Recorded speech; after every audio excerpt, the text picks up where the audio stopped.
What's happening, baby?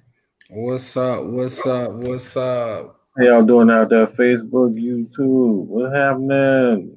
We gonna Man, watch on to another exciting episode of Dan Talk tonight. everybody doing good, man. You doing good, man? How work was today? It was cool, man. What you ate today? Man, if I show you this stuff on these fires, it's ridiculous. I've been trying to be on this little health kick, but it ain't been working like I thought it was gonna work. It ain't coming along for you. No, man, I be eating that stuff, bro. My stomach get the talking and moving like this ain't it. So, but yeah, man, I'm What's on up? here. What's I'm up? What's excited. up? How y'all doing out I don't know what that was. there? Hey, Okay. man, that was my I'm ahead of myself. You're here your time, huh? I'm before my time, baby. So man, what's up with everybody out there, man? Who we got on here? Who we got on here so far? I'm just cooling right now. I'm gonna let the beat build for a second. Look, man, what's happening in there? Look, we got Keita Colson. What's up, Keita? Happy hump day. Today Turn. today Wednesday, huh? Man. Hey, man, I need me a whole camera. Y'all know a camera ain't doing nothing right now. Tell them how let me. You This heard me? this this Look, gonna this gonna be one of them shows, man, where people be like, I figured I didn't know that. That's what they be talking about? yeah, we're going Oh to man. man.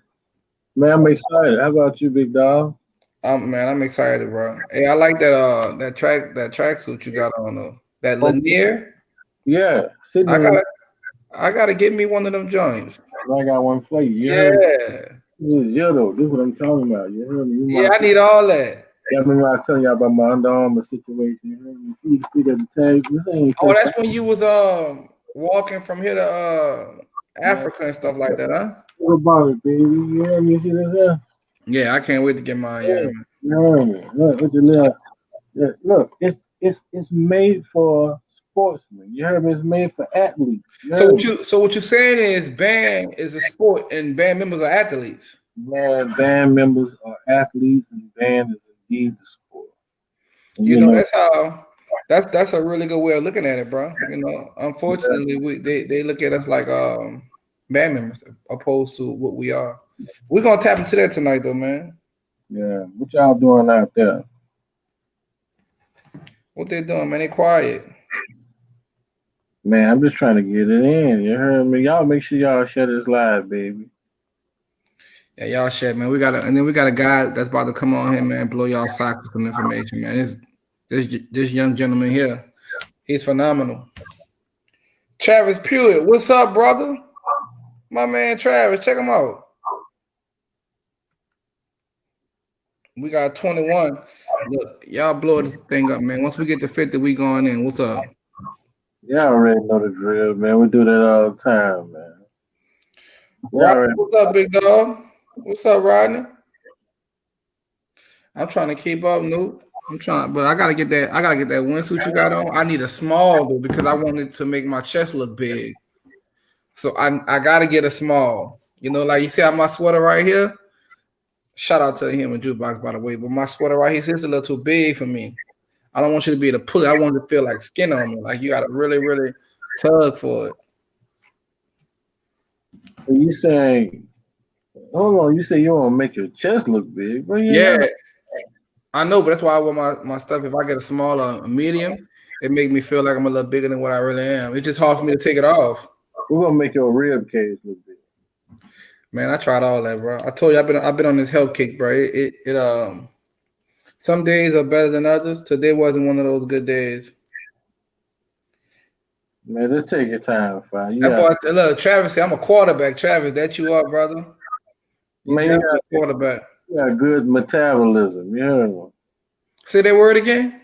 You got good metabolism. Metabolism. Yeah, this here, you sound out, baby. Brian Echoes, what's up, big dog? Big brother Miller, what's up, man? Tune in tonight, Miller. We got some good stuff. Everybody tuned in, man. Y'all blow this thing up. We at 33. Look, we almost at 50. We getting close to that. But we got two people that's gonna come on tonight. That I think you all are gonna be able to benefit from. And look, we're not even gonna keep y'all that long tonight. You hear me? We're not even gonna be on here no 2, 3, 5, 6, 7, 8 hours. We're gonna feed you. We're gonna give you a nice little dessert, something to drink, and we're gonna let you go on about your business. Cause today is hump day. That boy PJ Howard gotta do his lesson plan because he forgot them. They was due last week. So yeah. Man, go ahead and share that thing. You heard me? Y'all, please forgive me for doing my homework. You heard me? Yeah. What we're gonna do is we're gonna go ahead, man. And what time is it? 8:15. Yeah. We're gonna see David what Johnson, whoa, what's up, man? Brian Echoes, AEA all day. they over there. What they doing over there? But let me see who in there. Big young Keita, what's happening? Yeah, man, I'm trying to keep up with it a little bit. And then look, when I got my little I'm on top of things. Let me show you something, man. What's I it got? got my little light, my little light skin light. You trying And to be look, lighter than light skin? hold on, watch this though. Check me out. Look at that. Watch it. Yeah, watch it. Boy, you look like I'm a Satan. bad dude, boy. I'm telling you. You look like Satan, y'all. Y'all pray for it. Yeah, y'all pray for me though, man. Yeah. Look, man, we got somebody awesome backstage. We got to turn up. Beef! Hey! Oh Lord. Oh, yeah. I Oh love Lord. my beef. Beef! Hey! Look, man, we got my man Killer Cat. What's up, big dog? Beef! Hey! Beef! Beef! Hey! Y'all get ready for the B5 interest meeting. You heard me? It's getting ready to drop. Jeremy Connor, aka Spider Man. This show for you, bro. Make sure you logged in, man. We want your questions because it's about to get real tight. We need your little bro from L side too. We need Charles Connor to come on in. You know what I mean? We need everybody. I think you know what's crazy. I think Charles and Jeremy might be brothers. I think they got the same daddy. Don't even know it because them dudes look alike. One just live in Las Vegas. Yeah, you know, maybe they displaced. Look at my boy Larry T-Row, baby. KK. Look at him. Look, Larry, what's up, man? Hey, Oh, baby, we in here. so, bro, did you see the, before we get on to it, man, you saw Whoopi Goldberg wear them people's sweater? Hey, man, I can't speak on that. That's over my head, baby. Yeah, man, I don't know. Hey, that's a little more deeper than rap right there. You heard me? But I would say this year, you know, I saw some of the backstory where she was saying, you know, her brother, it was a tribute to him, and she had permission. Look at that boy. He didn't, that boy done froze up on us. Or is that me? Hold on. You saw what happened to Lil Boosie, then? Boosie said, y'all better not trying to wipe me down no more. Yeah, I ain't see a wipe me down shoulder since. you heard me. Take it off. But yeah, man, who we got backstage first, man? Who we got on here? Man, I want you to introduce Doc, man. Tell everybody who Doc is. Well, shout out to one of my sponsors. You heard me? Baby Jack's Barbecue Shack, Memphis, Tennessee, Highland. Baby Jack, we appreciate you, baby. I was out there doing 800. They say Memphis got the best barbecue in the world. Baby Jack was on point, you know. He really was. But look, guys, look. Shout out to Brandon Rogers. Shout out to Cash McClain. Them boys are my tour managers out there. You heard me? Shout out to everybody who participated and contributed to this thing. Andre Maxwell, what's good, brother? I'm ready for the event coming up. You heard me? We doing another walk. This time we're going to see the people here. You heard me? We're gonna make sure that they get out and do something for the band community for the rest of our lives. We about to make this thing a sport. But we're gonna come back to y'all with that. But y'all need to tune in. If you want some nuggets, you got to stay to the end. You heard me? I like that 50 views on the screen. I need 70. You heard me? And you told him, man, did you tell him about the giveaway tonight? No, we ain't tell him yet? I ain't gonna tell him that. I'm gonna wait. You gotta stay tuned the whole time, man. We got something for y'all. But look, without further ado, man, we have our first guest tonight, man. We have a young gentleman. He's my twin brother from another mother. He was the former band director of Denham Springs High School out here in Denham Springs, Louisiana. a phenomenal program. And when we talk about comprehensive, his program was definitely the definition of comprehensive. He's now teaching at a college in how do you say that? El Paso, right? I say that right? Yeah. Yeah, El Paso, Texas. And he's just The University of Texas, El Paso. and he's just a straight up honest guy, man. And he's gonna give us some insight from both sides of the fence. On both sides of the game. You about to Yeah. you about to get a front row seat to some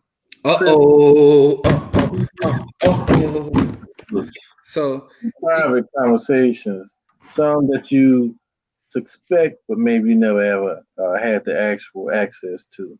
So man, tag your band director friends, your assistants, your students who want to be band directors. Tag all of them in here, man, because this is some stuff that they need to hear, and more importantly, we have a platform that we can allow them to hear this. So, yeah, bring them on in, bring them on in, bring them out, bring them out. Doc, what's happening? What's happening, gentlemen? Happy hump What's day. up? What's up, brother? 88 and all that good stuff, man. Yes, sir. Yes, sir. Trying to get my camera right. My wife teaches elementary music from this room here, so I thought I'd have a little decoration there.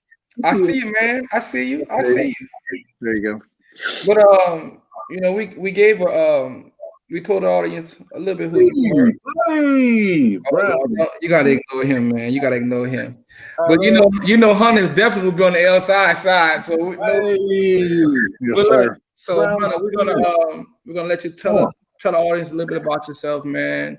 And we're gonna dive in. I got to tell you, man, you said you have a young man here, and I was wondering who else was on the show tonight. I was good. That's you, man. That's you. No young man anymore, Javon. Look, and I'm gonna keep you abreast to what the people in the audience are saying. Somebody say Big Drew. Hey, what's up?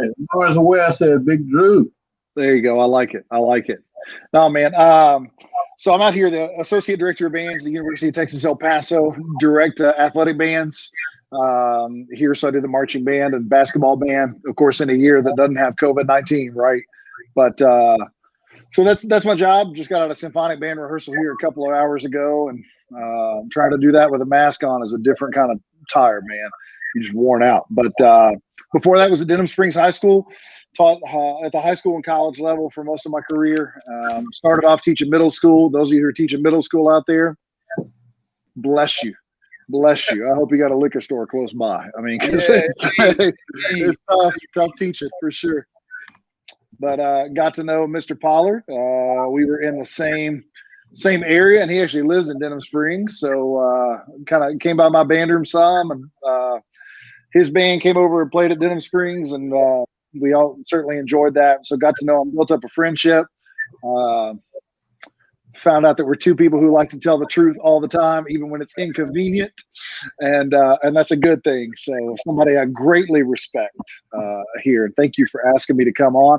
I like that human jukebox swag. That's looking good. I got my little UTEP band swag. Yeah, man. I have to keep up with the home team. There you go. And this is Nike too. I mean, I don't know if y'all haven't checked that, but this is Hanes.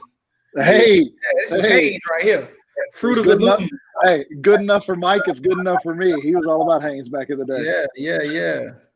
So, man, I guess we're gonna dive into it a little bit. So, tell us about your transition from going from Louisiana to way out there where you are now, and tell us some of the things that you see different in terms of band directing. So I'll have friends say, "How's Texas?" I go, "I don't know. We're about 8 hours west of Texas." I mean, we got Texas license plates and Mexico and New Mexico, pretty much everything else. But it's a great place to teach. Our students are fantastic. I taught at the collegiate level for 7 years before I came out here, and I was at high school level for a few years in between there. Of course, the most marked difference for what we're doing here at UTEP, the vast majority of our students are Hispanic, particularly of Mexican descent. Many of them are first-generation college students. Parents didn't go to university. Many of them are first-generation American citizens. So that's certainly a different dynamic out here. It's really, really cool. I was just talking to somebody earlier.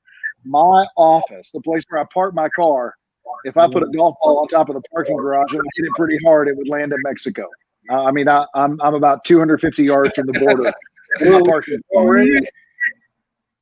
I mean, I'm 2 football fields from from Juarez.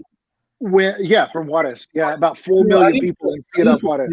I used to be in the when I was in the Army, I was stationed right there at Fort Bliss for a little while. Were you really? Yeah. Oh, that's great. You been to the Donkey Show? I haven't been across the border, Professor. I haven't been across the border. It's gonna be that kind of night, huh? Oh my goodness. But yeah, it's certainly a different dynamic than South Louisiana. Not better, not worse, just different. How's the food? Oh, food is good. I'm glad y'all are catching me from here up. From here down, it's a little bigger, Javon. I got a few more curves than I used to have. My first trimester. Yeah, there you go. It's all good. You know, but I'll tell you this: you can't find good boudin. You can't find good cracklings. I mean, the sausage you got to get is at the grocery store. It's pretty. But the Mexican food is real good. What about good crawfish? Y'all got that out there? Oh, Iron Roussel. There you go, Mr. Roussel. There you go. The Black Swarm. The Black Swarm. Yes, sir. Yeah. So man, I tell people all the time, man. When I was telling my man PJ when I met you, man, it was so organic. You know, when we connected, our conversation just about band in general, man. It was just. I want to kiss. Don't mind him. Look, wait, I'm about to. How can I mute him? You got the mute button. That's what I was trying to find out. So look, I mean, I was telling him, man, how I was telling man just how unapologetically.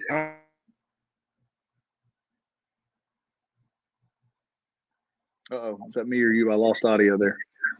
He ain't losing no audio. I'm just letting him know who's the boss. Oh yeah. You may. Hold on, guys. I gotta come right back. Yeah. Well, there it is then. That was good, man. I thought we'd be talking longer, PJ, but that's okay. Yeah, it's all right, man. He just ducked out. Okay. Yeah, he said he got to come right back. He just wanted to show off that suit. Look at that little picture. Yeah. I see him trying to show out. You heard He's light skin and all that. Don't nobody care. It's B5 brown skin. So, Doc, we want to know who team you on. You on L side for the light skin, or you with the brothers? You with B5?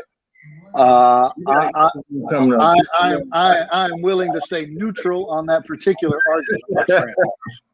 All right, we're gonna let you slide. I'm gonna just meet a link in your inbox. You see that? Look at that. They're already choosing. They're already choosing, baby. So, Dr. Hunter, tell us about some of the things that you've experienced, particularly in Louisiana, amongst high school band programs. Okay. Share, if you don't mind, share some of your stories with us. And you can speak canon if you like, but share some of the stories with us that you particularly want to share. Sure. Well, I mean, kind of what we discussed kind of in the preliminaries a couple of weeks ago, talking about this happening, and especially talking about just some differences in the way bands approach things, in different ways bands sound, different show design, those sort of things. So I'll start with one of the evenings when Bel Air High School came to Denham Springs High School, because I think it's appropriate and it'll kind of get us into it pretty quick. So our school was predominantly white.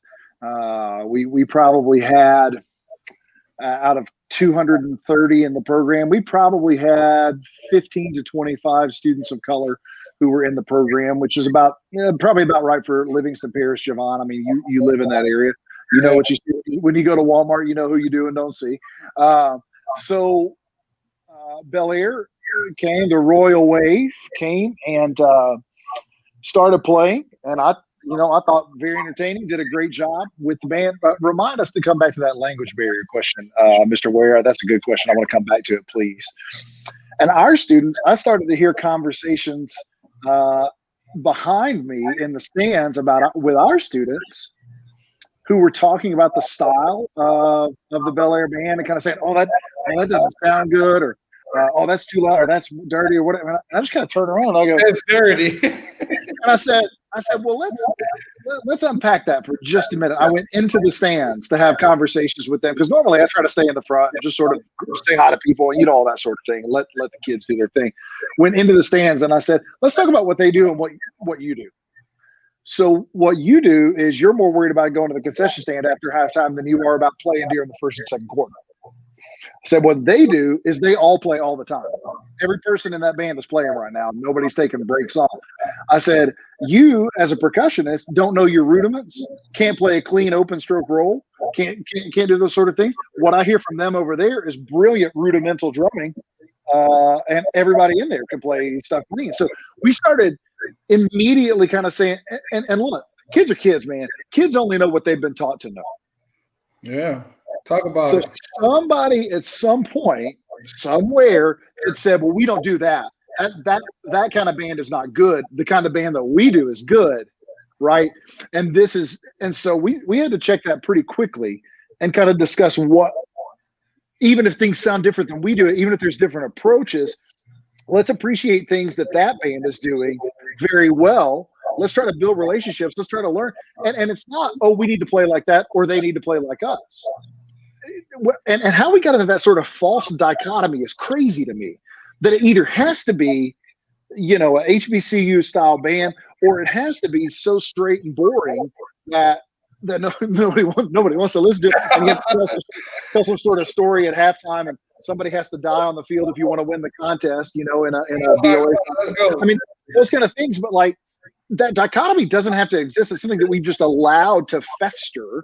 And it's unhealthy, I think, for the activity, because it becomes an us versus them thing on both of our sides, right? There we go. So, Jamal, maybe your students are listening to our band and they're going, man, if we had that many people, we would sound like this. And you go, well, it's a different thing. It's just a different philosophy.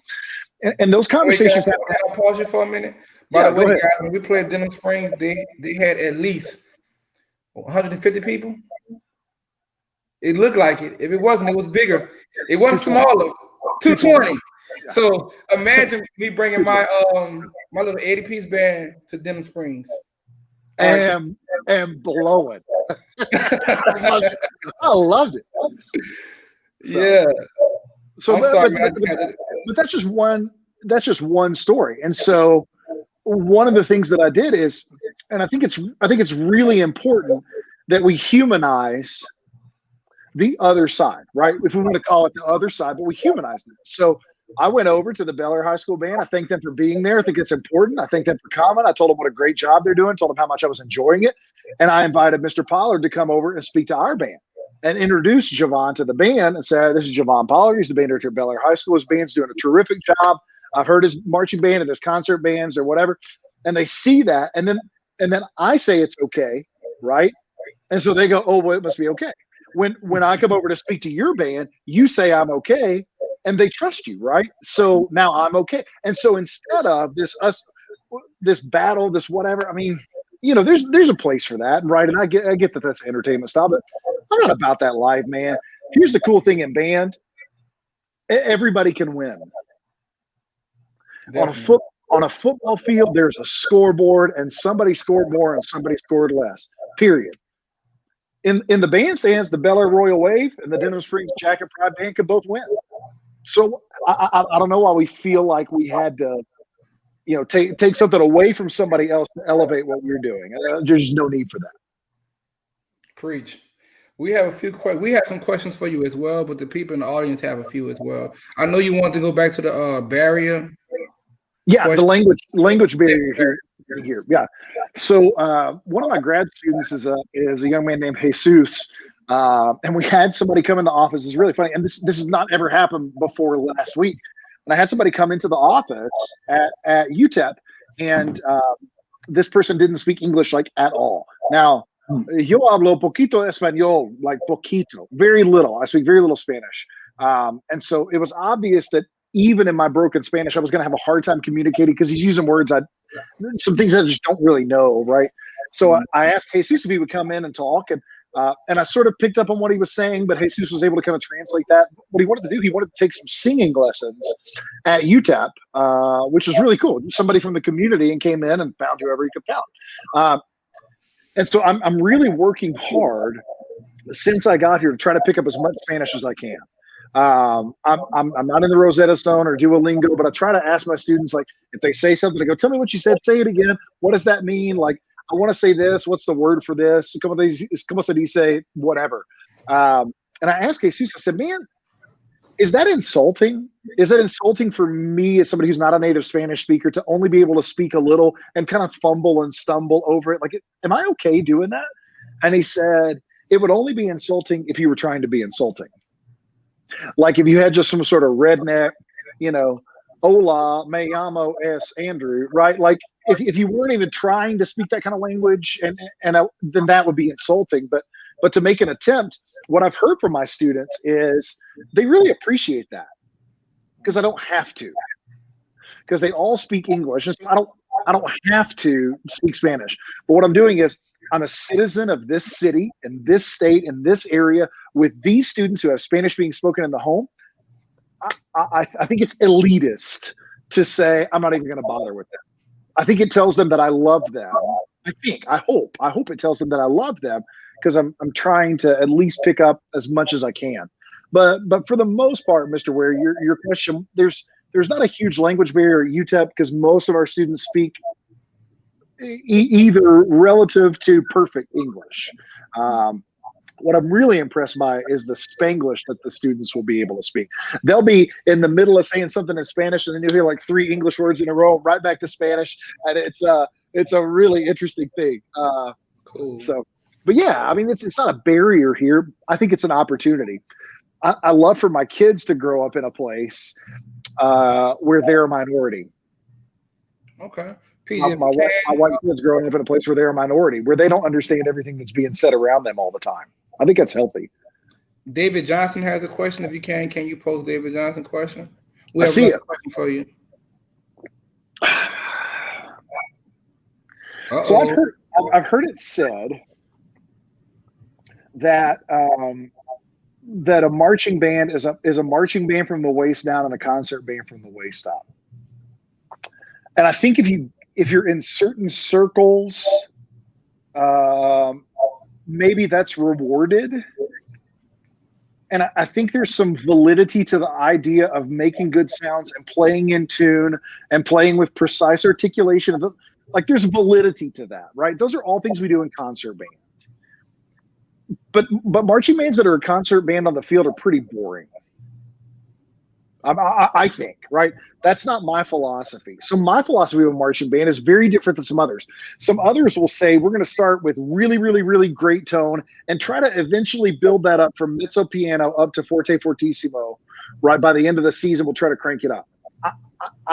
I view it differently. We start with a lot of air and producing a lot of sound really quickly. And then I try to take that and I try to kind of shave away some of the rough edges when things get out of bounds. I think my students like playing in my marching band because I encourage them to play. In fact, I get a little bit pissed when they don't. If they're not putting air through the horn, the horn doesn't work. It's like a car without gas. If you don't put air through the horn doesn't work. If you don't put gas in the car doesn't go. If you only put a little bit of gas in the car will only go a little bit, right? Have a full tank and use everything you can use. And if we can find a more efficient way to get the car to its destination, we'll do that. But I'm not starting with only a quarter of a tank because I think that's maybe all I need. That's stupid. Like, use air. And what I really love is I think marching band can be so good, especially for the freshmen in high school, because they go from playing inside all the time, not using enough air through the instrument. I mean, I know very few middle school band directors who go, my kids use too much air all the time. It rarely, if ever, happens, right? But they go out to the marching field and all of a sudden they have to blow and they have to build their lung capacity. And so I think it's a good pedagogical practice to use a lot of air. So I have colleagues who have concert bands on the field, and mostly in high school, right? Not as much in college. In college, we kind of let loose a little bit. Even my uptight friends in college let loose a little bit, which is okay. But the high school, I have friends that do that concert band on the field thing, And I'm sure their bands, if they're really, really clean, I'm sure they do fine at competitions. And they get done with their 8 minutes of show, and I go, okay, I guess. I'll tell you this: there's some of the best high school bands in the country are here in Texas. And I hear Claudia Taylor Johnson, or I hear Hebron High School, or Vista Ridge, or Cedar Park, or any of those kind of bands. They don't sound like a concert band on the field. Now, they have really great woodwind moments, right? For these sort of competitive BOA style shows, they have a lot of contribution from all different colors of the field, which I really like. But when it's time for their brass to lay it down, they do not sound like a concert band on the field, and I couldn't be happier. I think that's great, right? I think we should. Damn it, a marching band just needs to sound like a marching band. I don't want this. I agree. Wimpy. Let go. I want you to let go. Got Okay. All right, I'm holding. I'm putting a post-it note on it. I want everybody to get together and make this a whole picnic right here, right quick. We got another one of our nearest and dearest contributions to the sport of band, HBCU family, Oh, education. And no, he's not light skinned, sorry. But he's even better. He's the director of bands at the ever progressing Langston University. We want to give you guys Brother Mark Gordon. Hold on one second. Let's get him in. Big bro. What's up, man? What's up, baby? Professor man. Gordon, how are you? How you doing, doctor? Am I worthy?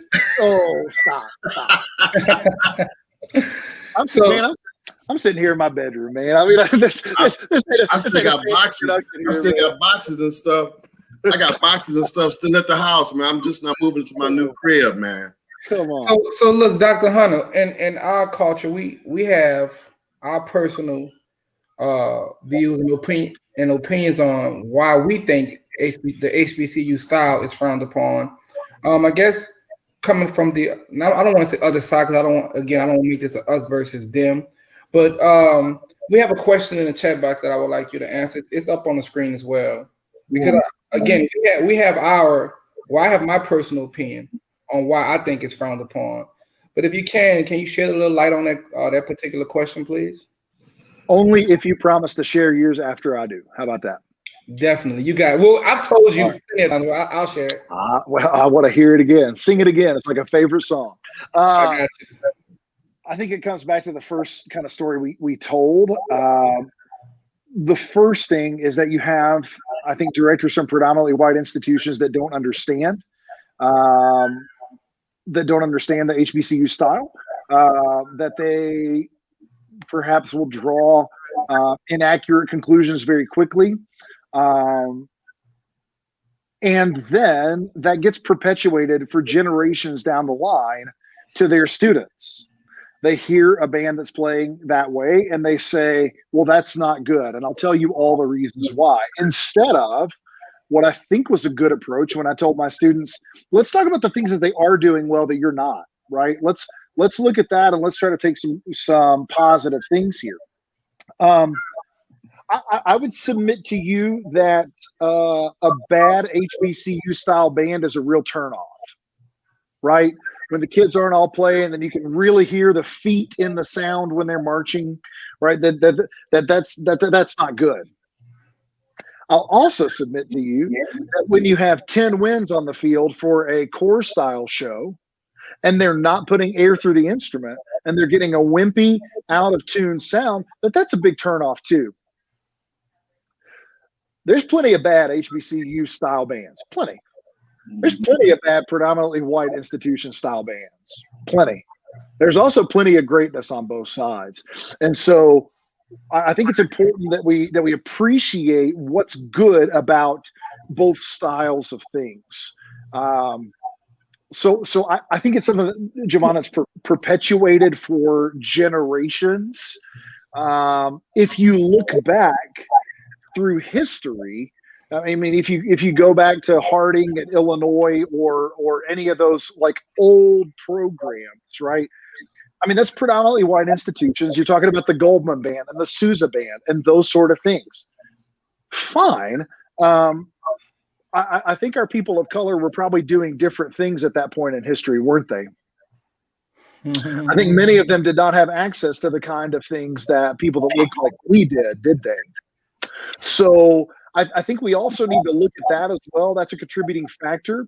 And I also think I taught at the University of Southern Mississippi for a year and did my doctorate there. And the sonic boom came to play some years ago. And I said, would it surprise you to know that they can play more marches than you can right now? Like they would just lay them down all night long and sit and play, Sousa marches and King marches and those sort of things and just rip through them. And our kids sat there and go, really? I go, yeah, really. They can do what you do. They can also do this other thing. Isn't that really cool? So I think it's perpetuating stereotypes. I think it's bad information. I think it's not having an appreciation for different forms of art.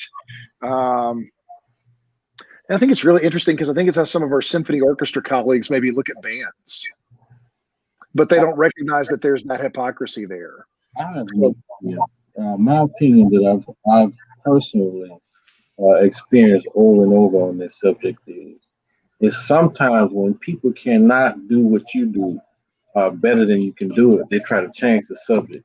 They try to change the subject to what they think that they can do better and make that become the primary substance or the thing that I want to redirect your attention to. Okay, let's not shine a light on our weaknesses. Now, but we can do this like extremely well. We have better facilities, better equipment.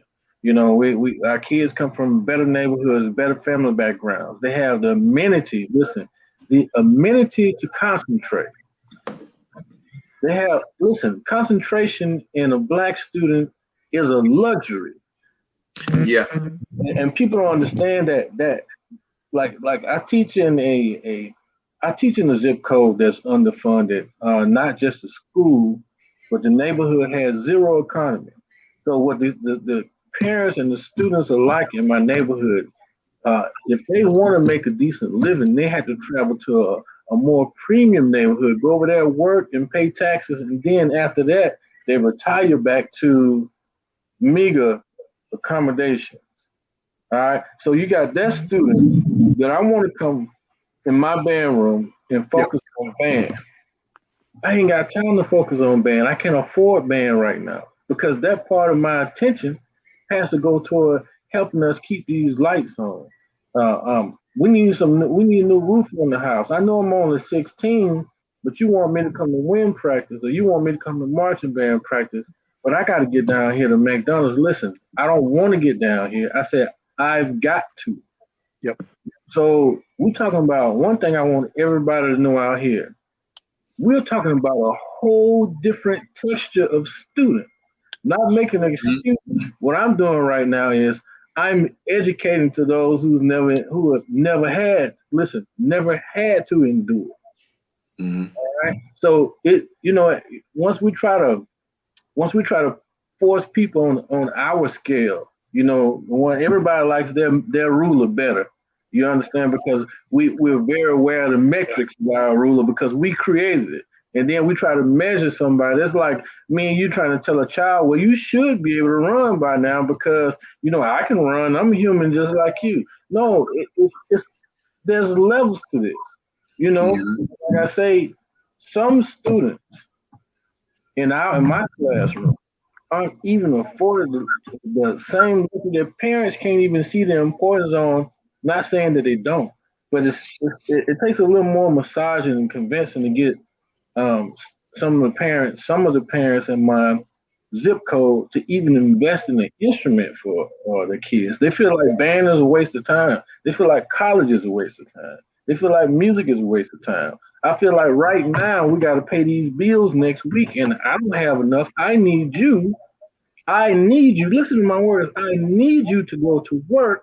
I need you not to be a child right now. I need you to be an asset to the bottom line here, the financial bottom line here in this household, because without you, we ain't gonna be able to make it. So that sounds, by the way, PJ, very, very similar to a lot of my students here at UTEP.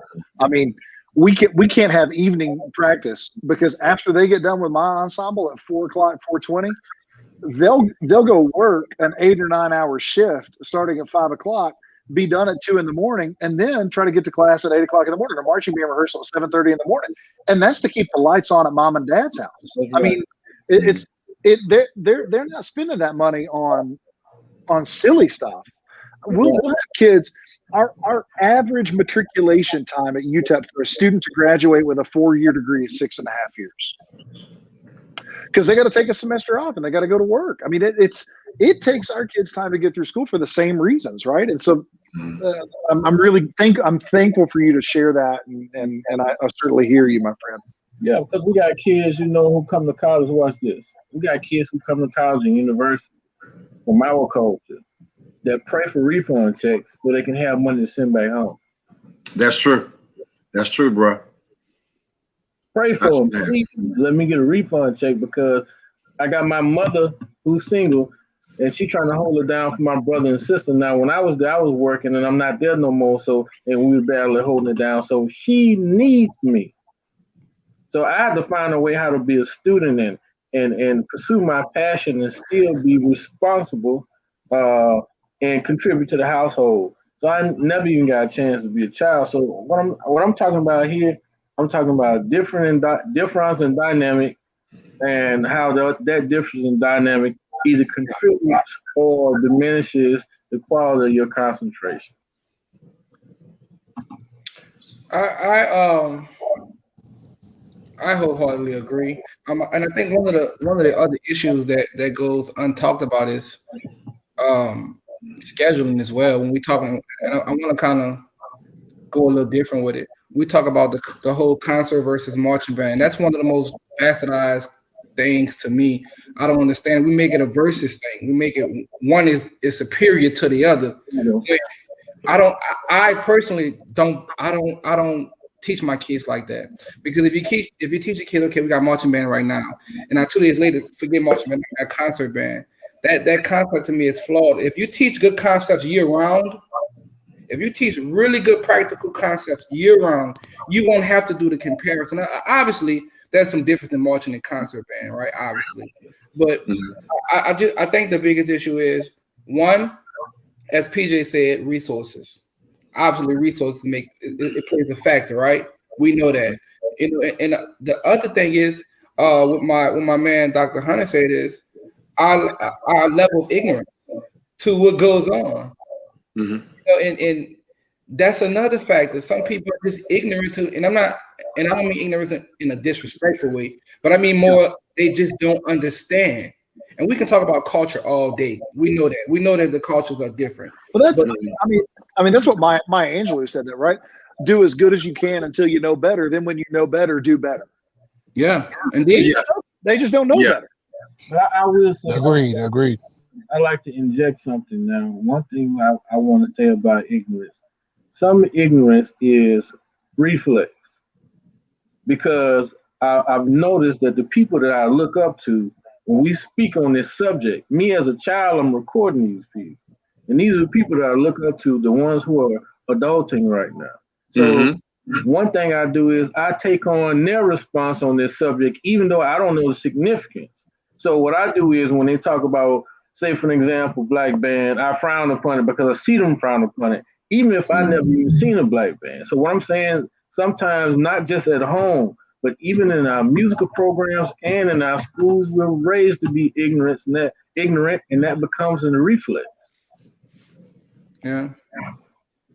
And Hunter, you and I both talked about some of the issues that a lot of minority bands have at festival, right?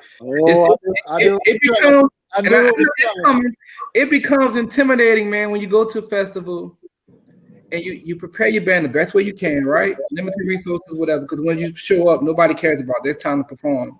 But when you go to festival and you see a lot of older, different color people, that becomes a little bit intimidating to band directors. And we may not say it, but at some point, it won't hurt to have some men of color judging your programs too at these festivals, right? And you and I talked about that, and I'm trying to find the best way of saying it. You're trying to be political. You're trying to be nice. Yeah, I'm trying to like put my feet in there first. How about I just jump in and get wet? How about that? Y'all don't jump in, bro. Jump in. So let me just give a very, very specific example. Javon took his band to Concert Festival, and I thought they played extremely well. Now, things that people did not know about Javon's band: almost every kid on that stage, he had started as a beginner at some point in the preceding 2 years. At some point, so he had a beginning to intermediate band on stage. Okay. Trying to play grade 3 and 4 music. Okay. No, I'm not gonna say playing grade 3 and 4 music and playing it what I believe to be a very good level. Now, I think they handed out a lot of ones that week that were gracious. Okay. Shall we say that they gave superior ratings away that I thought were friendly? So then I heard Javon's band because I thought it was important for my bands to come and listen to a bunch of other bands. And my kids are going, that was really good. And I go, yeah, it was really good. He's a good teacher. And so I found you off stage and said, it's a 1. I know what all the other ones have sounded like. It's a 1. And then my friend received all 2s. And then we started talking about this, and he and I maybe sat down with something in a glass at LMEA, and we started chopping it up a little bit. And I said, Javon, did it occur to you that every judge that was listening to you was a different color and at least 30 years older than you are? And he looked at me and he said, and I won't forget this, he said, Doc, I know it occurred to me. I just didn't know it occurred to you. Here it is, folks. People that look like me, I'm not saying that people of color need you don't need a handout. You don't need somebody like this to come in and be the hero. But here's the thing. I am in a position of privilege. I am in a position where my voice might be listened to differently. And so I brought it up. I said, I think we need to have one person of color on every panel from here on. We need to have one female on a panel because the people judging our bands at some point somebody needs to look like the kids that are on the stage in the back of the room. Period. That's true. And if it's 2, then it's still a 2. And if it's a 1, then it's a 1. And if it's a 4, it's a 4. And we can have that talk, but it's got to be the same all the way around. Because I think Javon made a 2 when his kids came on the stage before they played a note. Shame on you. Doc, I'm gonna jump in right there. Who wants you to do the introduction, Big Brother Gordon? Go ahead. Huh? I want you to introduce yourself. Oh, Mark Gordon, director of bands at Langston University. This is the middle of my 3rd year there. When I got there, right when I first took over the program, we had about 45 people in the band. But the help of the people that helped me recruit and me recruiting, last year I put 220 on the field. 220. So it jumped to 220. This past fall, which was pretty good. I still had about 217 in the band, which isn't bad for COVID. Wow. You know, we had that many kids. How many do you have in the band? Huh? How many do you have in the band? In the fall, I had 217. Right now, it's about 160. 160. That's on campus. But I had about maybe about 40 or 50 that opted to do classes online and come back in the fall. So yeah, but if the pandemic wouldn't have hit, I would have been close to 300. I've been close to 300. Same here. That hurt. It just killed us, man. I was assistant director of bands at Prairie for 10 years. And I taught high school for 10 years. Before then, in high school, Smiley High School, Milby High School for a year, Victory Prep for a couple of years. What else am I missing? Because they get mad when I forget about them. Yeah, I think that's it so far. Yeah, I've been at Langston, man. They taking care of me at Langston, man. The administration's president is Southern grad. Again, I see you sitting back there, Mr. Polly. Southern grad. So he told me, he gave me 3 words. He said, "Build me a band." And so I'm in a good place, man. It's a good place. I'm blessed to be where I'm at, where the administration kind of backed me, man. I got $250,000 worth of brand new horns, 250 new uniforms, Gave me a scholarship budget this year. I gave away. He just when I say the president, Dr. Smith is putting money into the program, man. $2.1 million worth of scholarship money, and so this pandemic right now, we just holding on. We just holding on. Microphone over here. Huh? I'm gonna have to mute that microphone. You're gonna take everybody, kids. Oh, yeah, Doc. I'm auditioning, folk, man. I'm auditioning. I might just trying to build a program. We don't. The conference we went in, we don't really see a lot. We see a lot of Christian schools, Wayland College, Assemblies of God, Texas College. But every once in a while, they throw a swag game in, so my students love it. We play Southern. We played Arkansas, Pine Bluff. In the future, hopefully, look like we're gonna be. We've seen Alcorn. We're gonna see. Hopefully, soon we'll see Prairie View. We'll see J State. We'll see Texas Southern. You know, stuff like that. But my big thing is like y'all saying, just get the students in, get them graduated. I don't want any career band students. I want to get them a scholarship, get them through school, they can come back and be productive. Okay. So don't forget, come because you were going to kind of jump in on this idea of equity and assessment, those sort of things. Oh, I was actually going to say that. I'm glad you said that, Doc. I was saying that a lot of times what I've seen when I was in HISD, that the middle school band programs are not where they need to be because the funding is not there. They don't put the funding in the middle school band programs, and some of the middle school band, a lot of middle schools don't have band programs. You get a few. So what happens is what ends up happening at the high school level is the band director has to find a student. Okay, you might go in the cafeteria like we do. You know how we do it, go in the cafeteria. Come here, I'm gonna put you on trumpet. You look like a trombone player. Okay, you look like a sax. Y'all just pull students in. So you start teaching kids that should have been learning in middle school on the high school level. Then I'm not gonna step on some feet. Then you deal with administration and say, I want a band out there on Friday night. But now let me interject. But watch this, Hunter. When you was at Denham Springs High School, did you have to teach beginning band students? Nope. Wow. Nope. In fact, my second year there, we had a flute player. Her name was Savannah. I remember this child. Flute player who came to me, and 2 months later made the Louisiana All-State Symphonic Band, 5th chair in the state as a freshman. Wow. Now that was rare. But we were getting students that were competitive for the All-State band their freshman and sophomore year. We had a couple of really good feeders. And that's some of the things that we want to discuss. You know, it's that exists. You know, and like my man said, our feeder schools is getting 9th grades off the halls. That's most of our feeder schools in these minority schools. We have to get 9th graders, some even 10th graders, and even 11th graders just to build a program and more so to sustain the program. You know, so we don't have the luxury of getting a flute player to come her freshman year. She's 5th chair All-State. Mm-hmm. We don't even get a kid in 11th grade that's 5th chair All-State most of the times.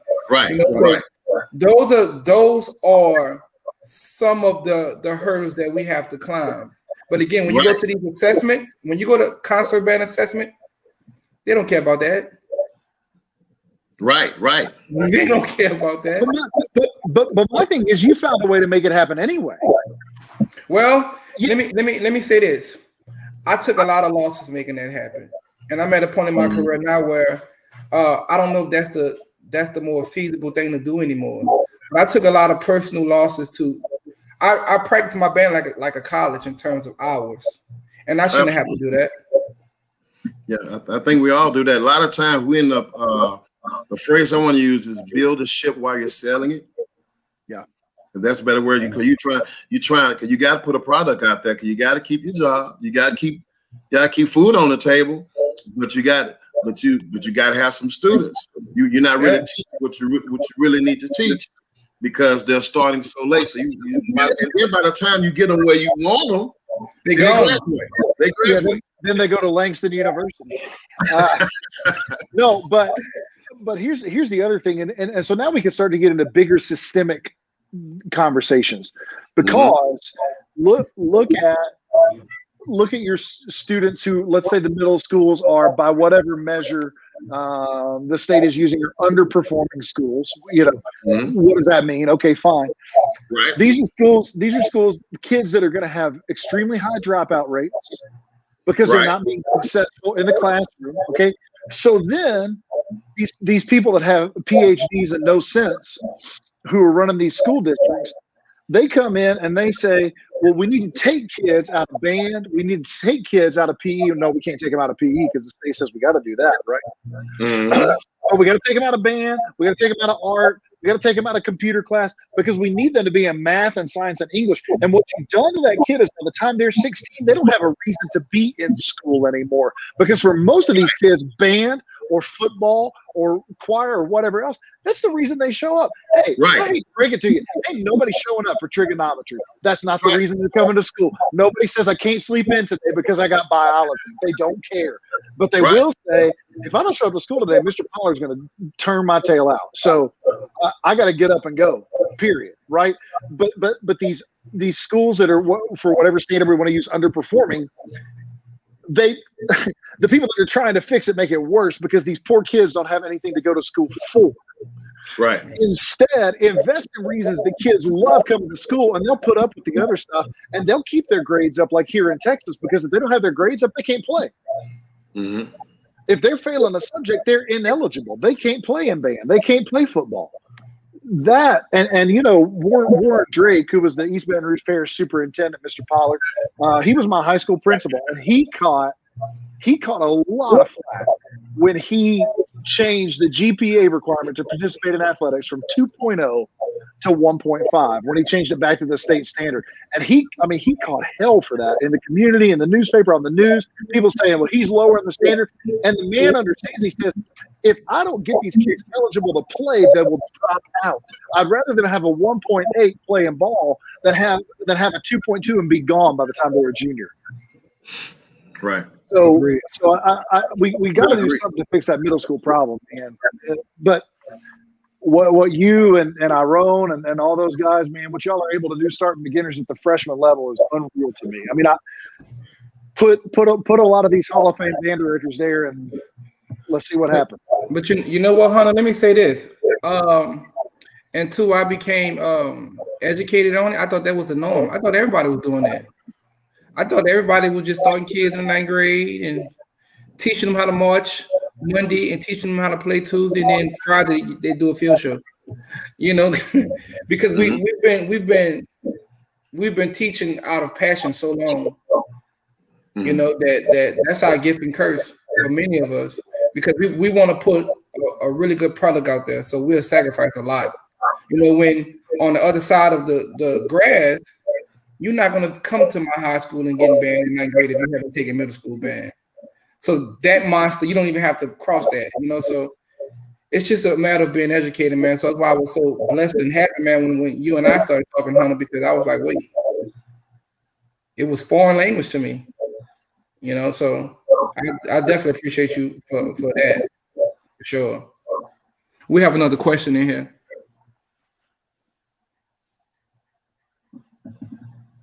The question says, I'm just wondering if the community needs to help amplify you guys' voices. These things should be shouted out from the rooftop by everyone. Dare to demand better now. My comment to that is, yeah, it is this is a message, and it's a serious, ugly subject. One that is, I don't think has ever been talked about on a platform like this. And it's one of those things that we kind of sweep into the corner. We know it exists. It almost lurks like a stalker.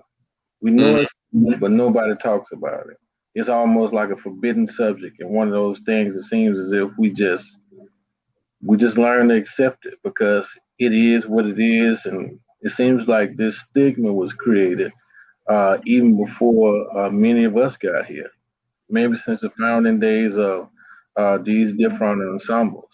But I will say, to segue to a new subject, not to be confrontational, but controversial, if that's the way you define it, let it be as it may. But I will say that a lot of these programs who think they're comprehensive are not. And I like to say this.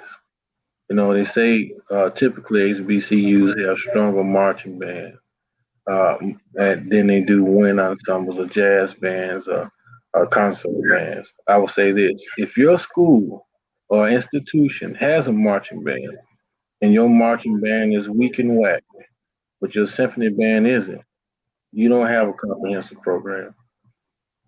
Mhm.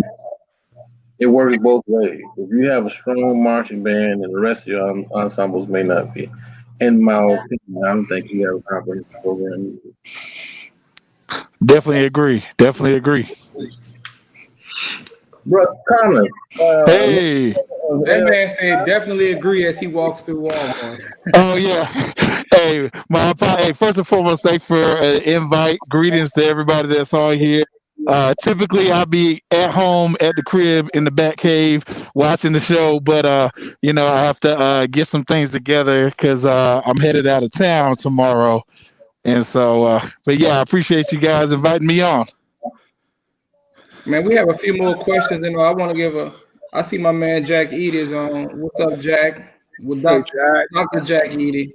Yes, sir. So Uncle shout out Jack. PJ, if you can there's another question on the floor or in the chat. How do directors deal with it? Anybody can answer that one if y'all want to chime in. Let's see. How do directors deal with poor administration with a good band program? Mm. I know in my experiences with administration, I try to make them feel a part of the group, from the jump. Maybe as soon as we get, I think you guys talked about this a couple weeks ago. As soon as we get T-shirts, you know what I'm saying? Make sure our administration has them. Make sure inviting them to rehearsals so they're seeing what's going on. Making them a part, because I've been in both situations where you had supportive administration and an administration that just wanted the band out there on Friday, didn't care what else that we did. And you don't want to be on the other side of the fence, because it's definitely going to cause a lot of stress, a lot of time away from you creating and helping our kids, because you just worried about how to get the administration on your side. So, in terms of administration, in my opinion, it's definitely important that you make them a part and let them see the vision. Ask what their expectations of you are in the band program at your school, and see where you can meet in the middle, and then do your best to supersede those expectations, because when you do and there's money at the school, guess what, you're going to be the first they think of. Mhm. Like you said, one thing we have to do before we accept jobs, you gotta understand that being a band director or a musician is an exotic skill set. First and foremost, Indeed. it's not typical, Yeah. because a lot of band directors graduate because acquiring a degree in music is rigorous. It just is. Uh, the older you get, the dumber you become. The less patience you have, the more responsibility you have. So it's the older you get, the tougher it is to acquire these degrees. The other thing of it all is when a band principal or president reaches out to you, one thing you might want to do is do some exploration of the past of their program. You see, because believe it or not, there are no superheroes in this sport. Now, one thing you want to do is, even though you might have paranormal or superhero like talent as a band director, you can be that. You can have that. You can possess that. But if you is very tough to create a band culture at a school that's never had a band culture, because you'll find yourself always having to reiterate and translate things that in your mind you as in your band director network it should be seen as normal or common sense, but it won't be common. So if you don't have somebody like a principal or a president that really has your back, and even though if they don't understand or respect your expertise, you understand when you ask for something and when you need something, they have to be in the mood or willing to give you what it is that you need to succeed. Mm-hmm. The problem is that sometimes we accept jobs versus careers. They ain't the same. Yeah. You can get a job. Preach. Yeah, you can sign up for a job, and I promise you're gonna hate every day of it. But if you sign up for a career with a company or a school system or a college or a university that's looking, that's eager not just to establish a band there, but to retain and support that band program, because you guys are on the same page. It's almost like dating. You gotta understand, just because you're an employee of a school system doesn't mean that you're on the bottom part of the relationship here. You got to understand that you are the primary element here, because you are the one who has to captain and usher on and progress and take this band to the top.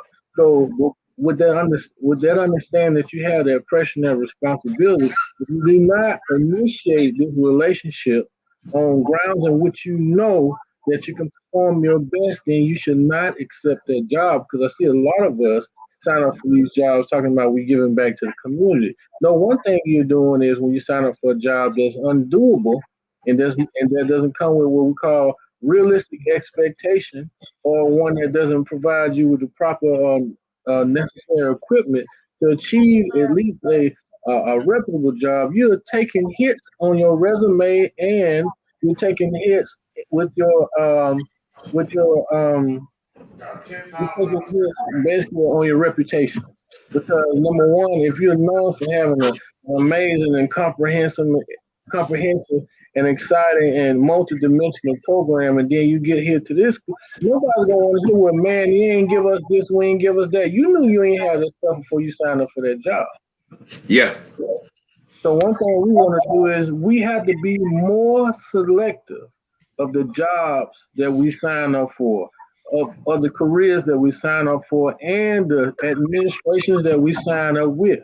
And I want to piggyback off of that, please, TJ. A lot of times with administrators, first of all, It's my old laptop. it's all about it's conversations, right? You got to build relationships, and it's not just professional relationships. I didn't really necessarily give a rip about LSU football. I'm a Tennessee fan, but my principal sure did. He went to every game. I know we suck. I don't want to talk about it, Javon. We're going to continue this. We hired a terrible coach today. But we would talk about that all the time because I knew it was important to him. It's knowing when to come to talk to your administrator too, and that comes with experience. I used to be terrible at that, but you got to know when to talk to the administrator. Hey, what would be a good time for you this week for me to come by? I need 10 minutes of your time. And then hold it for 10 minutes unless they're asking the questions. Get out, right? But let them dictate and go, it's a really bad week for me. Go, you know what? It can wait till Monday if that's okay, boss. It's no big deal. It's not a big rush, right? The second thing is this. I communicated with Kelly Jones, who was the principal at Denham Springs, because we got a lot of high school folks listening right now.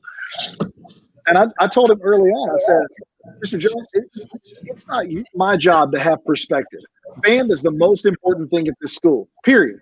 It's the most important thing in school. It's more important than math class. It's more important than ACT. It's more important than lunch. Band's the most important thing. And I said, it's your job to have perspective and figure out when band is not the most important thing. And that's okay. But I'm always going to come to you and say, this is important. We got to do this. I'm going to advocate for my program. But you give them the liberty and early on, because then because they think when you don't say that, they think he doesn't understand. No, I understand. I know band's not the most important thing, but to me it is. And my job is to advocate for my program. You can tell me no, but I'm going to come ask, right? But then you've given them the freedom to say, okay, he really gets where I'm coming from. So does that make sense? What I'm saying? Indeed. It does, definitely. It just, like everybody said, man, it's just a matter of getting the administration to buy into what it is you're trying to do with the program, just in general. So this last point, for me personally, before I decided to buy my own service, right? The first thing I did was I learned to sell luxury cars. I say I learned because you might get a customer that has a 700 credit score, has a six-figure income, but all of their lives they've been driving that top of the line Chevy, right? Well, so what happens is they can come to my car dealership and they can buy an entry level Mercedes. All right. Now they thinking, oh man, I bought the Chevy brand new 3 years ago and I paid it all perfect and so on and so forth. I say, well, listen, let's start off with this Mercedes right here. Man, that's just the bottom level Mercedes. Listen to me, please. Let's start off with this Mercedes right here. All right. The reason I want you to start off with this Mercedes is because when I was doing the customer interview, I learned. You heard what I said, customer interview. I learned the relationship that you had with your Chevy was you changed the oil, you rotated the tire, you kept the interior and the exterior clean. Those are the only maintenances you've ever had. Now, any of us who's ever purchased Mercedes know that Mercedes will give you a notification on your screen that says maintenance class A due in X amount of days. Then it's going to go to class B. Then it's going to go to class C and class D, depending on how long you take it. Here's my point and my correlation here. Let's make it all make sense. You can pay your bills on time on that Chevy, but I'm letting you know that a Mercedes comes with a different level of responsibility. A car ain't a car. So how does this relate to administration? You can get with administrations who have all of the great intentions in the world, but you still can't make them understand band. Yeah, they can talk to you all day about how they do football, but some of them don't know what it takes to have a solid band program. And they don't understand that even when you initiate a band program, it still takes commitment. Every day that band is there on their campus. You can't put a band for 3 years and think it's going to go on autopilot. It don't work like that. Because you got this C word called competitors around you. All right. And competitors, one thing they do each year, they get smarter and smarter. And every year that I go to a certain geographic and I'm used to taking in a certain amount of students. Now Langston on the scene. Now Langston, we're noticing that their participation started to climb and climb and climb. Guess what I gotta do? Either I gotta quit or I gotta become smarter. But the best thing, if in a utopian society, what would happen is I should be able to go to my administration and I should be able to tell them, hey, we got Langston on the scene now. They're doing A, B, C, D, E, F, G. Now, before you hire me, as smart as you are, I know that you already know that that it was going to come a time that I was going to need more scholarship money. Hey, I was going to need new I was going to need another facility. All right, I was gonna need to be able to add more staff members. Okay, you knew I was going. You talking, Doc? You talking? Yeah, because the problem is, I think that a lot of people look at bands as after-school programs.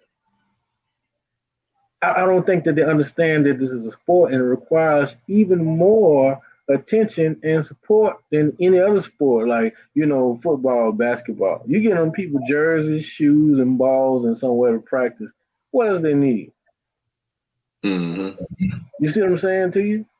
What do they need? And then you can give them that, and they won't need nothing else for the season. But with the band, you're in constant need of equipment. You're in constant need of like band evolves every year. Because you can put them on autopilot. It is almost impossible to put a band on autopilot because bands usually cite growth on top of growth on top of growth on top of evolving on top of evolving because our sport changes every year. Yeah. So if we don't stay on top of the curve, listen, not only do our sport change every year, watch this. Our students, the desire of band students change every year. Their level of expectation from college programs and high school programs and college band directors and high school band directors change every year too. Because back in the G, back in the awesome 90s, you didn't have to have so much spit to get a kid to want to participate in band. band was one of those things that was already popular. Y'all heard that P word? Yeah. It was already popular. So there's something inside this band that makes me want to participate. If I participate in a popular sport, then a part of that kind of makes me popular by association.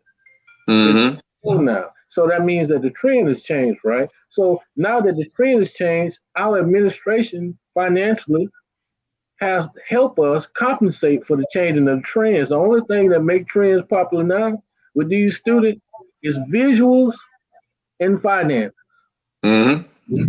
All right, because guess what? Everybody's on YouTube now.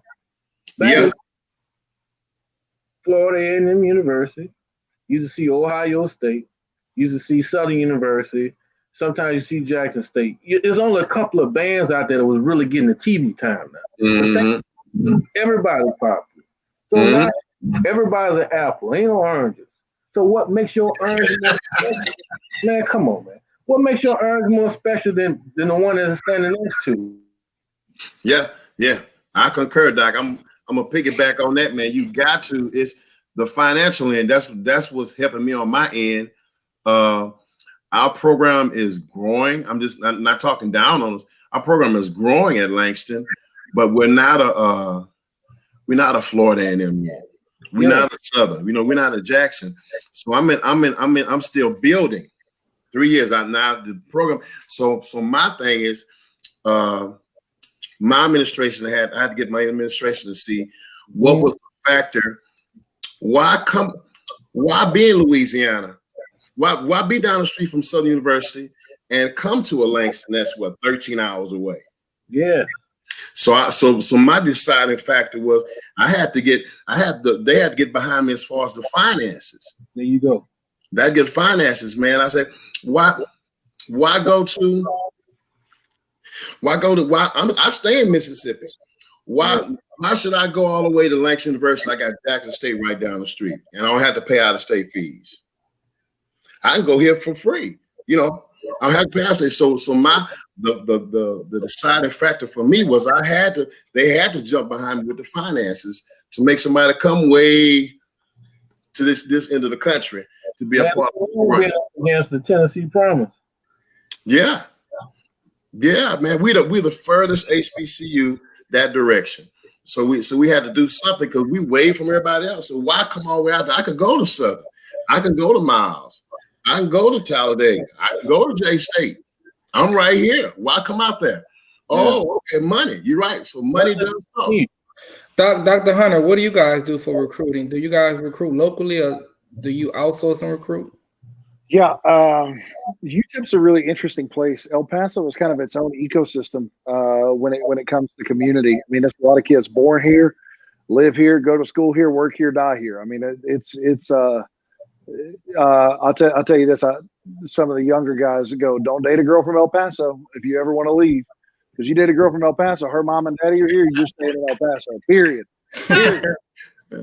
You can date a boy from El Paso. You can go anywhere you want to go because you just go up. But don't date a girl from El Paso because you're gonna live there forever, right? But we recruit predominantly. I would say 90% of our students come from the El Paso area. So we build really, really strong relationships with the high school directors here. In the year 2019, Dr. Brad Ginevro and myself, we made it a point. We made a list of every high school that was in the El Paso area, and we made sure that we had contact with kids from every single high school. We're talking about like 40 high schools in this area, and we made sure we made contact with all of those. One of the two of us at some point during the year. And it's some that'll be able to send us 15 kids that can all play. And it's some that might be able to send us only one or two. And sometimes we got some kids that can't play dead in a cowboy movie that come to UTEP, but we coach them up. You like that, PJ, huh? Can't play dead in a cowboy movie. There you go. Yeah, I gotta use that. But yeah, we mostly recruit around here. We're starting to kind of spread out. If y'all know any good oboe or bassoon players anywhere around, and y'all don't want them at your school, I got some. I have some. Come on now. No, man. I don't even own this.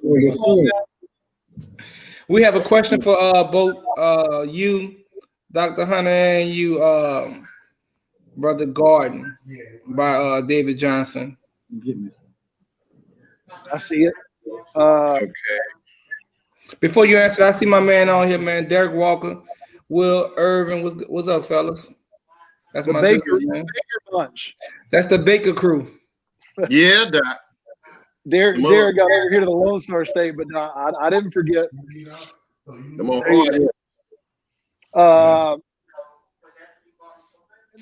I would defer. I would defer to my colleague here. Why don't you answer first, Mark? Let's see. What advice can you give show bands? So I think they. Your question is, what advice can you give core style bands? Okay. What advice can I give? That's why I'm letting you go first, Professor.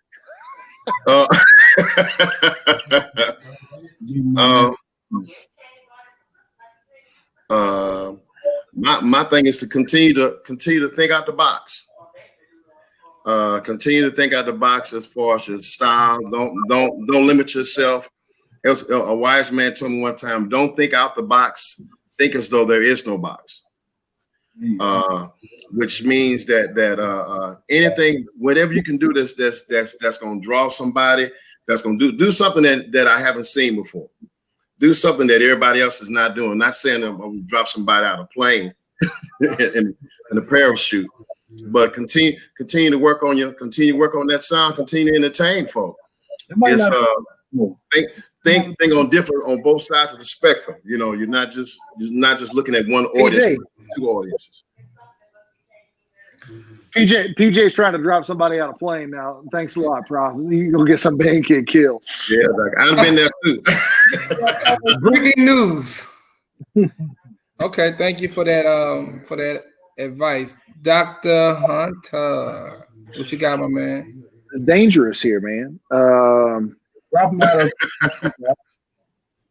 I was going to say drop somebody out of a plane, but Professor Gordon took that from me. And you can't do it, Doc. So look, I'm telling you, Tarpon Springs is going to try to do that at BOA at some point. Those guys are innovative, man. I think the things that make a band impactful and powerful are this. You have to play with a good sound. A good sound is a good sound is a good sound. We can have different interpretations about the boundaries of good, what's good wherever, but you got to put air through the horn, but you have to be able to control the horn and not let the horn control you. I think it's important no matter what kind of style you're in. You know, on one end, not letting the horn control you, making sure you're putting a sufficient airstream in there. On the other end, making sure your air is efficient and focused so that you're getting a good sound. Encouraging all students, core style show bands, that an in-tune sound, a sound that is in tune and in tone, is going to be intense. A sound that's in tone and in Say that again. A sound that's in tone and in tune is going to be intense. If you play loud, but you're out of tune and your tone is spread all over the place, it's going to stop at the end of the bell. And that's all it's going to go.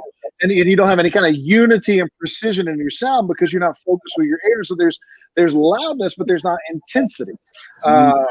So I think that's really important. And I'm not just talking about show bands. I mean, I'm talking about any band, right? Right. So I do think this last thing, and Jamal, we talked about this.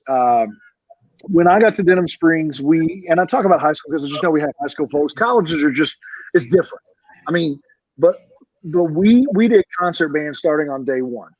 Starting on day one, we were doing concert band. We're working out of the fundamentals books. We're doing all that sort of stuff with our students because I thought it was when they don't have to think about where they're moving, when they don't have to think about drill and those sort of things, we can just simply focus in on the sound. And I think it's really, really important. That doesn't mean we neglected the marching band. I didn't say the concert band was more important than the marching band. That's not what I said. Because go ask your principal which one is more important. 95% of principals say the marching band. It's the front door. It's the front door to any institution is the marching band. Period. Absolutely. Marching band and football team. Absolutely. So Dr. Hunter, let me ask you this question. I know that you are a huge fan of the HBCU style bands. Is there a particular show or song that you've heard HBCU play, or even a field show that you were like, man, I really like that? Besides Southern University, of course. That's the only one. I mean, as far as when I man, Oh Lord. high school in Baton Rouge, Louisiana. Look, I mean, I you know that was the band that I always really enjoyed. I'll tell you this, and this is gonna hurt your feelings a little bit. It's gonna hurt your feelings a little bit, Javon. So I just need you to buckle up. All right, let me put my seatbelt on. Southern sounds better right now than they've ever sounded, ever. And I'll tell you why. You're not hurting my feelings. Because the band director's an alpha man. That's why. Well, it could be that. Because I'll just mess it. Because let me tell you this, because Kendrick Taylor's a musician. He's not a band director, he's a musician. And he's dedicated himself to a comprehensive program, and he's dedicated himself to making sure that they're playing musically and stylistically well. And that's no disrespect to everybody else. You stepping on that? You stepping on toes? Not Doc. Talk, Doc. BJ, are you showing IQ or shoe size right now? That's what I want to know. Oh, I don't want none of what you get on my Okay. But man, I can't say I have a favorite show or any of those sort of things, but I can tell you this: I did have a little bit of a light bulb moment, and this is kind of getting back to the colorism in band, and we talked about this a couple of weeks ago. You know, in the HBCU style, the drill, it's a lot of bounce lines, a lot of stop two, a lot of drop two, a lot of military old school style yard line 8-5 base drill. In East Texas, they got schools. There's not a person of color that lives within 20 miles of the school. I mean, just some of these areas, but they do 6-5 military bounce line, stop two, drop two, step two, all those sort of things.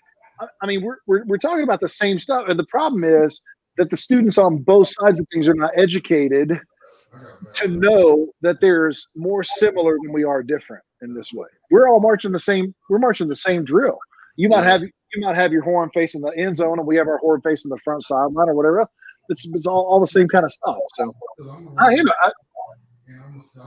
telling me, do you like steak or do you like lobster? And I go, can I have them together? Right? Like, it's just different things, man. Yes. I like that analogy. I mean, I think Southern University is.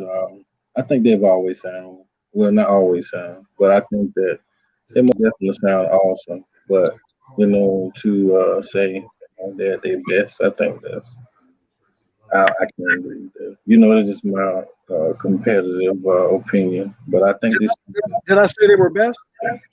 No, you said that you think that they sound the best that they sound. I think they sound the best they've sounded. Yeah, that's what I'm saying. Since the mid '90s, that's when I was aware of the group. I can tell you on my end, because I've been a connoisseur of bands for a minute. I can tell you the year I think they sound most intense. Go ahead, talk to me. The year, I think the year. I've been listening to Southern since seeing them since 83, 84. Oh, I was born in 84. So the most intense, and I can go back and I'm just sitting there. I got video to. I've seen. I think just to answer your question, I think the year that I think Southern was most intense was 90. That's nice. 90, and they were just seriously intense. And the reason being I say 90 is because they had no TV yet, not in 90. Not really. What happened was in 89, what happened was this here. Let me go back. The 90 was the year that they started introducing the bell front baritone. Yeah. The bell front baritone was because Preview had them. Bell front baritone, the old ones, I know me and PJ talked about this, they were dynasties. Because before the bell front baritone, the trombone was the loudest instrument. Indeed. But that bell front baritone just completely changed the game now. So when I that year, that was the year that Southern played Hey in the middle of the barn. That was the first time they played that, if I'm not mistaken. They were intense, Doc. I mean, intense. in Houston, at the Bayou Clash, they even got more time. I mean, it wasn't one of those things where you could really hear them. You could close your ears. You could feel them. It was a different type of intense back then. So let me ask you, that was a good year for bands. I asked Dr. Hunter about his not so much favorite HBCU. Is there a particular PWI that you just really enjoy listening to? And this question is for you, Mark Gordon. For me? For you too, Dr. Hunter, outside of your band, is there a PWI that you guys say, man, they really got it going on? Yeah, the UTEP Marching Miners. I mean, obviously, right? I got it. It depends on what you're trying to, what I want to listen to. Depends on what I want to listen to. If I want to listen to, if I want steak and meat, then I listen to a certain man. If I want melodic and stuff like that, that's kind of mellowed out, I listen to other bands. Are you talking about as of now or back in the day? As of now, right now, today. Ooh, I like James Madison. An HBCU. No, PWI for you. You know, I would say James Madison. Madison, I've heard them. Are we talking DCI too? Yes. Oh, definitely the Cadets. Yeah. The Cadets and the Blue Devils are all right. The Blue Devils are all right too, but definitely the Cadets, man. I like the Crusaders. I like UTEP Miners, me personally, but you know who's Yeah. asking? What's up, baby? Yeah. And Phantom Regiment. Arkansas State is trying not. on the DCI. Oh, go ahead, PJ. Oh no, I was just piggybacking off of y'all. But I would have to say, I love James Madison University. I love their version of Summertime. Most definitely the Bill Chase medley that they play. I love the old Troy State University Sound of the South.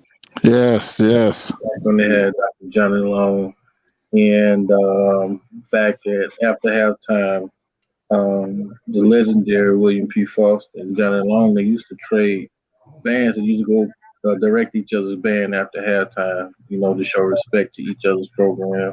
That was a huge moment in band history, not HBCU band history, not PW, just band history abroad. Like I say, I am very fond of our ensembles as well. I think a band that doesn't receive as much TV time out there is Tennessee State University. Most definitely have James Sexton, who's an awesome arranger. Even though Tennessee State, when I first began to watch them, in my opinion, was a delicate mix of both persuasion. In terms of their mannerisms and the way they delivered, clearly based upon, you could hear their priorities by the way that they play. And most definitely skill, and I like the fact that they've always been somewhat creative with their voice and arrangements, and also the transition of colors and chord progression and so on and so forth. I'm a fan of bands who play with emotion, and those people who arrive at exude their emotion in a creative type of way. Say for an example, like some bands that I hear, they're just meat and potatoes, even though it might be theoretically or musically correct, it just doesn't do anything for me. Yeah. But you have some arrangers who really like.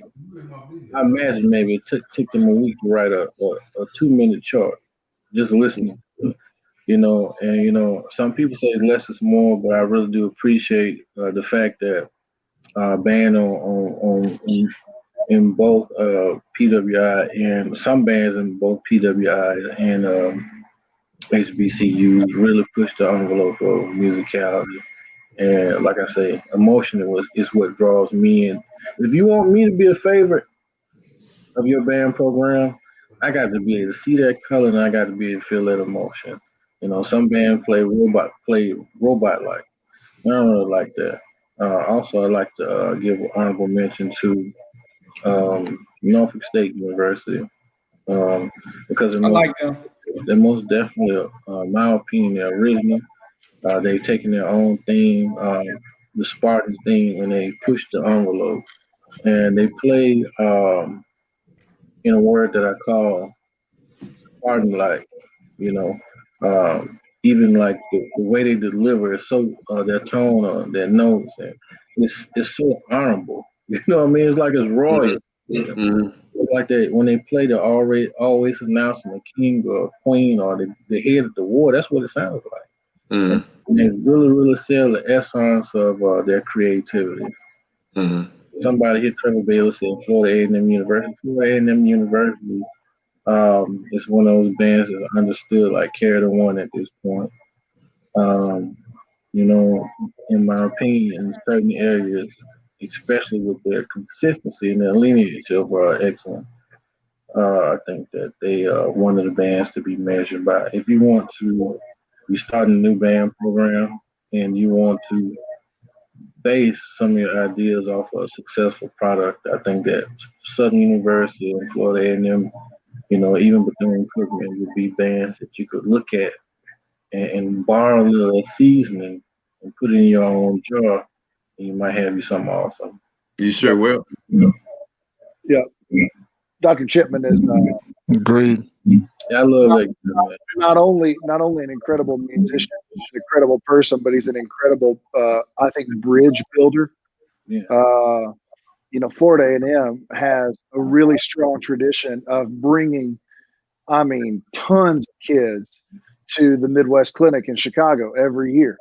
And you walk around the halls of the Midwest Clinic, you know, you see a lot of these students from Florida A&M University, and they've done that for a long time, and helping those students to sort of broaden their horizons a little bit and see a little bit the world outside of, you know, that area of Florida and all that. And I think it's such an incredible thing. He's as good a gentleman as you will find, Shelby Chipman.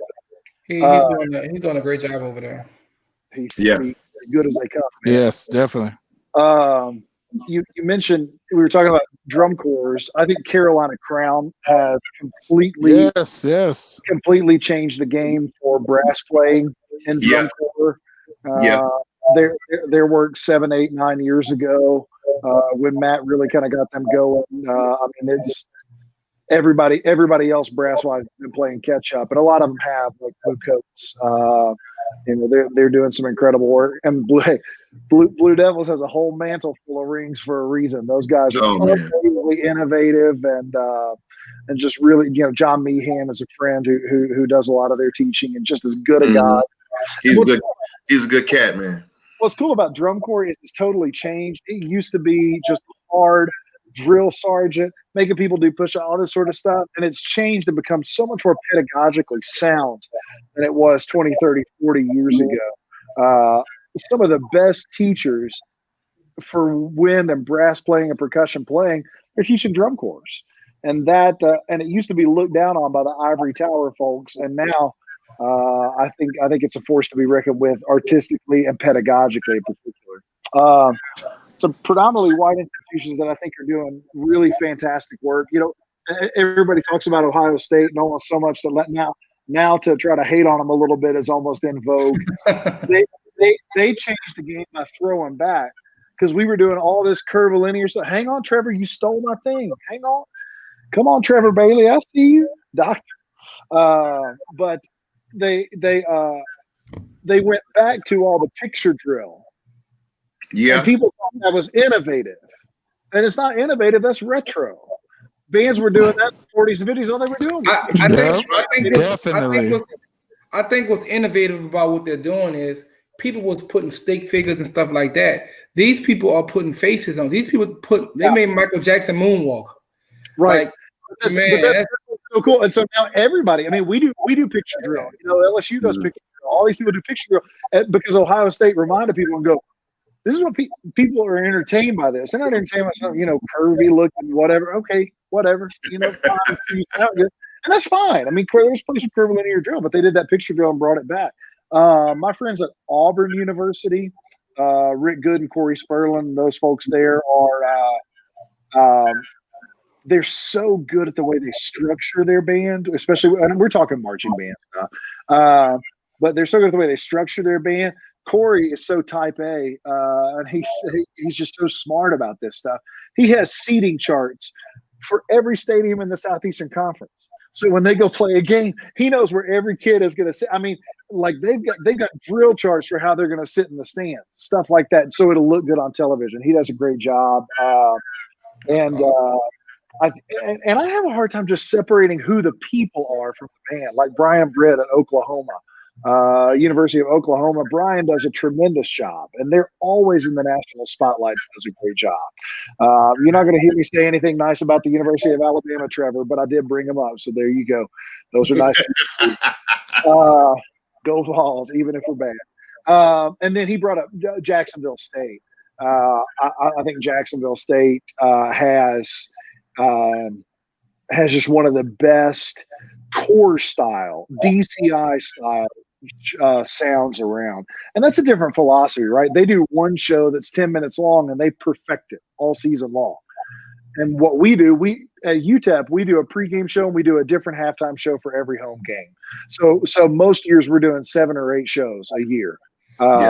Yeah, I tell people all the time, man, I do most of your shows. That's our secret though. So people didn't know that. So now they know. Yeah. Go ahead. You guys. Hey, if you're going to be a thief, steal from the richest house in the neighborhood. That's what I got to say. Indeed. There you go. Look, somebody mess with you. Somebody say roll tide. Come on, Trevor, leave him alone, man. Roll tide is a cry for help, Trevor. We ended up talking about a lot of stuff, man. We had one segment that we didn't get a chance to really dive into, and that's discrimination amongst our colleagues, because that exists. Yeah. That was one of our talking points, but we kind of let you guys do your thing. But it's getting hot in here. Let's and this will be our last segment for everybody that's chimed in. This will be our last segment of the day, but let's talk about that discrimination amongst colleagues, because we always talk about the backyard conversations, right? The things that's not said in front of people, right? So PJ, I think I'm gonna give the floor to you, and then I'm gonna go to Dr. Hunter, and then I'm gonna go to Mark Gordon, then Brother Connor. So, and let's limit everybody to maybe 2 minutes, because we're gonna be ending our live. Our live is gonna end in a little while anyway. So I want to give everybody at least an opportunity to kind of talk about that a little bit. Wow. Well, we're gonna start off with our light skinned brothers, because LSI has. Okay. Well, Dr. Hunter, I think it's safe to say you the light is on his chat today. So we'll go ahead and start with you. He said barely. with you and that ring light, Javon, we're trying to. Yeah, hey man, look, I got. Hold on, man. Hold on. I didn't get a chance to show you. Next week you don't have makeup, Doc. That's what that is, man. That's what. Oh, okay. Yeah. This is what made us. I thought Javon was kind of lighter than me. His camera clean. I need to get it together. That's that ring light. Yeah, I borrowed this. I gotta return it after we are done. But yeah. So Dr. Hunter, if you don't mind, man, tell us a little bit about, one, have you ever experienced discrimination amongst your colleagues, or have you ever seen it? And just talk to us a little bit about that. So I think I'm going to break it into 2 categories. I'm going to break it into 2 categories real quick. Okay. So we're going to look at, we'll talk about racial, social discrimination, right? That level of thing. But also I think we need to, for what we do, I think we need to get into philosophical discrimination. I want to talk about that maybe a little bit. So I hope I hope in 2021 that we are in a different place than we were some years ago when it comes to racial and ethnic discrimination in our field. I'm encouraged to see people of color and voices of color being pushed, being allowed, allowed to the front to allow those voices to be heard, and not only to be heard, but to be listened to. And I think that's an incredible thing. But we're better, and we're not there yet. We're better, and we're not there yet. And one of the things that I think we need to fight is this idea when people say, "Oh, well, I don't see color." I go, "Well, then you're blind." I know Javon is black, right? I see color, and because I see that, I need to see him. I need to see him as a black man, and I need to understand that there are things about his life that are different than mine. And instead of always talking, I need to maybe ask questions. Here we go. So when I tried to play a piece, Javon, that had a word in it that was questionable, I called Javon, I called Kelvin Jones, I called Cliff, I called Alfred, and I just said, let me just ask you this question. Is this okay to do? And they said, well, there needs to be education for your audience on what that word means. And so, but it's me asking questions instead of doing things that are foolish, or worse yet, it's a piece by Florence Price, a black composer. Rather than deal with that difficult thing, maybe I just don't do it. Well, that's not that. We're not moving the ball forward if we don't play the game, right? So I do see. I'm encouraged to see somebody like Omar Thomas, who is now the composer in residence at the University of Texas. That dude, and your man doesn't show up to the Midwest Clinic wearing a suit every day either, and I love it. I love it because it makes people uncomfortable. It makes people ask questions, and that's a good thing, right? I brought up the Maya Angelou quote earlier. Do the best you can until you know better. Then when you know better, do better. If you ask my students of color from 10, 15 years ago, did I get it right? Some of them would tell you, no, he didn't. Now, you might ask my students now that, but I'm trying, and I'm trying to get better. I'm trying to ask better questions. I'm trying to pay attention. But the other discrimination, Javon, I'm running out of time. I'm really sorry. But it's philosophical discrimination. It's shaming when somebody feels differently about how to run a program than you do. You know, they put more emphasis on their marching band than they do on their concert band or on their jazz band or on solo and ensemble and those sort of things. And I think that's as big a problem right now as anything is philosophical discrimination, discrimination against ideas. Well, we don't do it that way. So anyway, and then I really like what PJ said about, you know, this band is working from this ruler, right? This ruler here, and you're trying to measure it on this ruler. You took my word. So I'll leave it there, guys, because I want to hear what y'all have to say more than me talking. I'm sorry. No. This show is about you. It's about Mark Garden. We're just here to facilitate it, man. So you definitely say some good things. Dr. Garden, what you got, brother? He took my idea. I was gonna kind of sit back and kind of listen, you know. That's a hard act to follow, huh? Yeah, Doc. Yeah, man. He's talking about that ruler, man. You just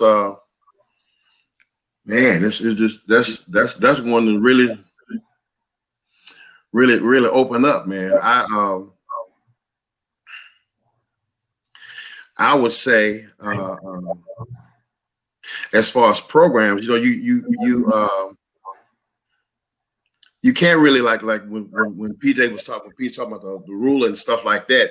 You got to teach on the level that you're at as far as your students.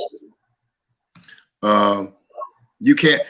I'm just using myself as an example. I can't teach my students like we had Juilliard. I don't have those type of students. I got to get in there and teach them where they are. and by any means necessary, get the point over to them because I got to reach them. I got to reach them. They're the future of the band program, the band programs, and you have to have with being dealing with me. I dealt with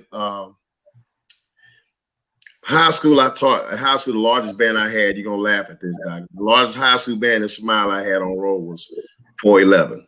I had 411 kids in the band in Smile at one point, and I had to have 400. You say you had 411 in the band? Yeah, I never put that many on the field, but I had in 2005 I had about 411 on the road. Only put half of that on the field, but I had to have at least 411 different ways to reach a kid because I had to reach them. I had to reach each kid differently. You know, I really want to get into what Javon gonna say and PJ on this one because I want to see where y'all are because it's gonna help. I think it's gonna help me and Dr. Hunter out as far as our students that y'all sending our way. When we talk about discrimination among colleagues, it's another way you can look at that. You can look at it as intimidation amongst colleagues as well. A lot of times, man, we are intimidated by people, and we don't like to talk about that because that makes people uncomfortable in the room. I've always been a band director where I've always been willing to learn, and I always want to be around the best of the best. I always want to be around people that can motivate me and push me. And you know, we have this thing where if we don't know something, we'd rather ask a complete stranger when there's people right in our backyard who can give us those answers. You know, for me, and I know Dr. Hunter knows this. I'll come in your bedroom and pick your brain all day. You know, because it's just things that I don't know, and it's you know, for me, it's about growing, it's about learning. We talk about discrimination among colleagues. A lot of times, man, our colleagues are they want to be the best in the room, opposed to wanting to learn and wanting to grow. You know, we get so caught up in the competitive side that we lose all those intangibles in the middle. We lose all those good fundamentals and all those good teachings in the middle. It's not a contest for kids. It's a contest for band directors. Don't get it twisted. Right. Don't get it twisted. The kids aren't competing. The band directors are competing. Yeah. The Hunter, the year we got a 2, I took my kids out to. We went to the Wingstop right there by in Zachary. My kids ate and enjoyed themselves with a 2. They don't know the difference between it. I mean, of course, when you teach them, they know 2 and 1. But a lot of times, band directors, we want that self. Hey, I got a 1. The kids not posting. If the kids get a 1 at festival, they're not going to post that on Facebook. Mm-hmm. The kids gonna go home and play Fortnite. But band directors, we become very egotistical. I'm just telling the truth. We become very egotistical, and we become very we get caught into being more socially relevant than really reaching these kids. You know, so let me tell you, you talked about coming into my band room. So this reminds me of something. Big old band room, by the way. Yeah, it was. It flooded, but it's better now. You remember that? But yeah. I asked Javon to come in and listen to my wind ensemble, and I said, "I want you to come and listen to my band. Tell me what you hear. Tell me what you see. Tell me whatever. I just want to know what you hear." Yeah. I told a colleague, and I'm not even naming names tonight. So, but I told a colleague, I said, "Yeah, I'm having Javon Pollard from Bel Air High School is coming in to listen to the band." Javon, let me tell you how my colleague responded. They said, "Oh, that'll be really good for him." And I said, "What do you mean? I'm having him come in to clinic my band? It's going to be really good for me."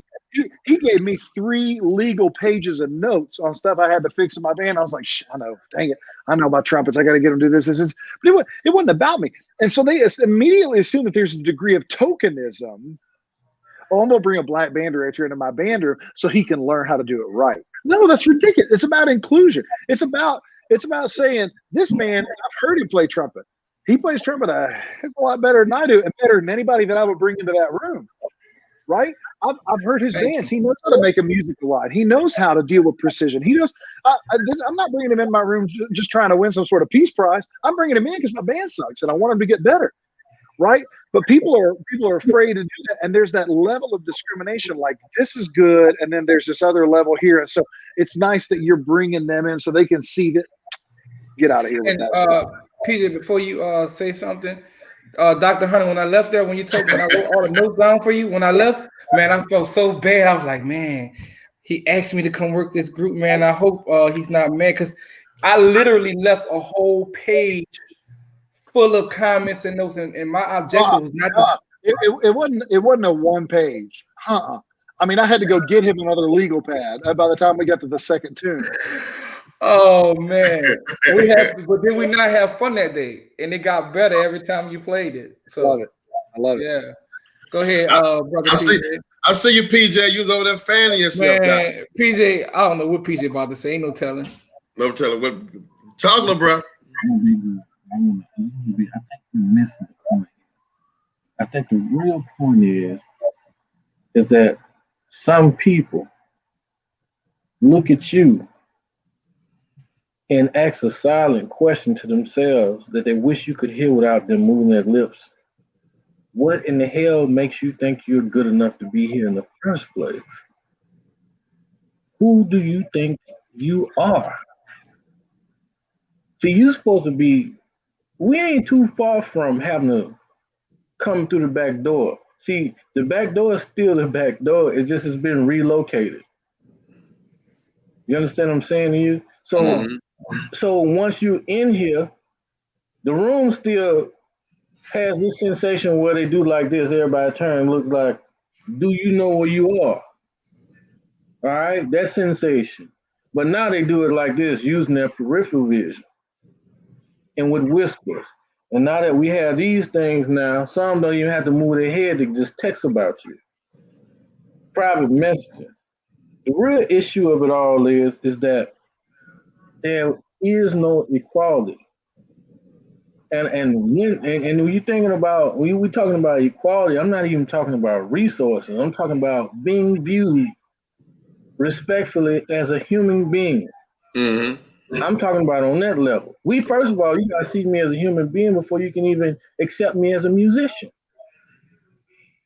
Because I come from a certain environment, because my skin is a certain color, I don't deserve to be here. So truthfully, when you were at the contest, the message they send you, you ought to be happy that we gave you what we gave you. It wasn't about your musicianship. You should be happy that we acknowledge you at all, because you shouldn't even be here. This is our contest. You guys, y'all go out there, y'all blow loud on those football fields. That's what y'all do. Y'all don't do this. See, we can't have nothing for ourselves. Why you keep going, because you're starting to get to it now. Go ahead. Yeah, go and get it out. Get it out. This used to be an invitation only situation. And Javon walks in the ring, damn it, there goes the neighborhood. Now let's sit and listen to him, not just listen to him, but we're going to sit and listen to him with a critical eye, and we're going to pick his ass to pieces to discourage him and his kids, to send him a damn message that you don't belong here. Don't come back here. Hopefully this crushes him and those damn kids. Don't y'all come back here. So I want you to understand, my brother, you step out of your zone. You're supposed to be out there. You're supposed to be out there shucking and jiving. You understand? You're supposed to be out there entertaining, making people clap all beat and eat popcorn. That's what you're supposed to be doing. You're the help. But now when you come in here and you want to try to show everybody that my kids are knowledgeable, they're aware of another form of music. They have another musical standard.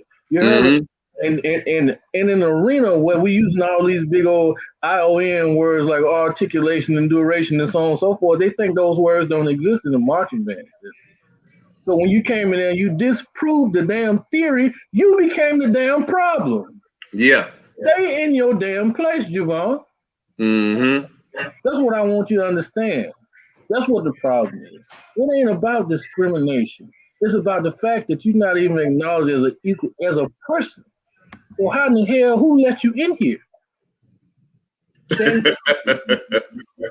That's all I got to say. You gonna have well. Hey man, hey, you got that out. Yeah. Oh, Good. wow. It needs to be out. Yeah. That's a Yeah. and again, man, it's just one of those conversations that we don't have, and a lot of it is because a lot of us want to be accepted. We want to be able to, put our suits on and go to festival and get a honorable rating. And sometimes we don't have those hard conversations because of those reasons. So I'm happy brother PJ said what he said, and me and Dr. Hunter, we've talked about this before. It's no secret, And that's the question I want to ask, and I'm going to ask this because I think it might be some people that look like me that are listening right now. So, and I'm going to ask Professor Gordon this too, because you got more experience here than maybe some of these other guys do, but been around a little longer maybe. What can I do? What can I do as a person who just being the way I am, who I am, the way I look, where I am, to help be an agent of change? What can I do to help be an agent of change? And what can the people who are listening to this, who are in privileged positions, what can they do to be an agent of change? I think, Brother Hunter, you can do what you're doing right now. Continue to advocate. You can continue to push the envelope, continue to make them uncomfortable, because again, you have a seat at the table, right? And you can continue to shed light on, hey man, although it may be different than some, these people are doing some really good musical things. These people can speak the vernacular, and these people are not only educated, but a lot of those guys are extremely talented and gifted, and we don't want them to think that we can just do marching band. We don't want them to bastardize that sport, for one.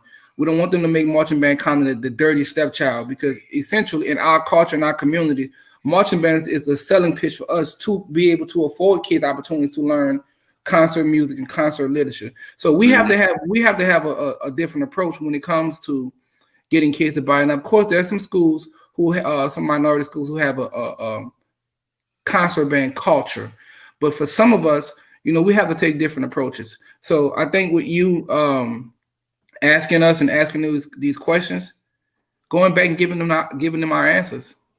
Going back and telling those guys, hey, no, we have that wrong, because these guys are doing X, Y, and Z. These guys are teaching in the class. The kids are not coming to class and bastardizing the instruments. Some of these kids are getting good fundamentals. Most of these kids, actually, and they have to understand that we're more than just Friday Night Lights. Yes, Friday Night is our selling pitch. Go ahead, Javon, can you hear me? No, yes. It's all good. I just wanted to jump in right quick because you just said something that's been echoing throughout this conversation. I was at the Midwest Clinic a couple years ago and got to sit in with Arturo Sandoval's his session. And one thing that he talked about, and it was crazy because when he started talking about exactly what we're talking about this evening, you saw some people start to stand up and kind of like dip out the room, but it was people that needed to be there. And he said he called them out. He was like, no, you need to hear this. And what he was talking about was that he was like, man, the conversations that myself and Dizzy and all these other legends were just about music. We're not about jazz, was not about concert, was not about any specific ensemble. It was about music. And how can we bring this to people across the world? That was their conversation. And so, and what you're saying right there is that, too many times we get stuck into ensemble versus making the best musician, but building people through that, and so in his conversation again was just about, it was about love. It was really about love and passion, and how we have to enjoy it all. You'd be surprised some of the things that they would talk about that these hardcore so-called jazz guys, we're just saying, man, how they love this, and just the style and the approach. I mean, more than anything, that's what they talked about, is the style and building, the musician to just appreciate it all, and I think as older band directors or seasoned band directors, we understand that more than ever. We all had that moment when we were very young that we were just, driven to for results versus the intricacies and all the details, but just the love and the passion about it that makes everything great. I call it a full course meal or Thanksgiving dinner. I always ask my kids, what are you bringing to the table? What are you bringing to the table? That's And we have potluck style. I don't know about you guys when you guys have banquets and stuff. Some of the college directors, you guys might have a budget to do something extravagant, but I've always done it potluck because my high school band director used to do that. And he said, hey, everybody's responsible for something. And if we do, we'll have more than enough to eat. And that's the concept that I feel that all of us, I could just kind of tell from the conversation. I know I haven't said much, but I've just been listening and taking it all in, like, just enjoying it all instead of like this segregation amongst not even just color, but just segregation amongst like just band. I was blessed to have middle school jazz band concert and a middle school marching band. So I was like, hey, this is band. Like, I'm not leaving the band home, And man, but then you go to other places that don't. That's good. I was gonna say the same thing to Doc Hunter, man. Just keep holding the torch, bro. Yes. Keep holding the torch from this conversation, man. I'm a good judge of character, man. You're a genuine person. You're a genuine person, That's man. my twin brother. That's my twin. Very knowledgeable about and been around. You've been here many moons, and continue to keep teaching the folk that somebody actually said on one of the things that music is music. We doing the same thing. Good is good. Quality is good. No, quality is quality, whether it's on this side of the fence or that side of the fence. And what we'll do, man, I'm gonna say this, and then I'll turn the floor over to Brother Hunter for his closing remarks, and then we'll end it with Pastor PJ.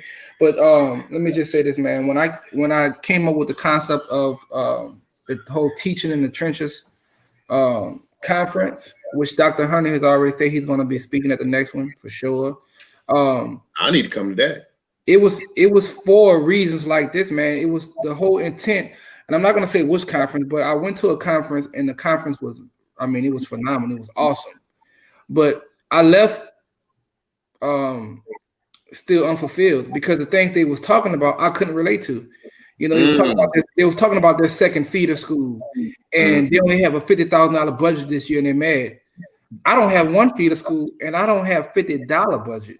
So although the ambiance was nice and the conference was awesome, I left like this can't be it. There has to be something else. So that birthed the whole teaching in the trenches conference, because I wanted to be able to educate those guys about what it is that we do in these classrooms in these urban school settings.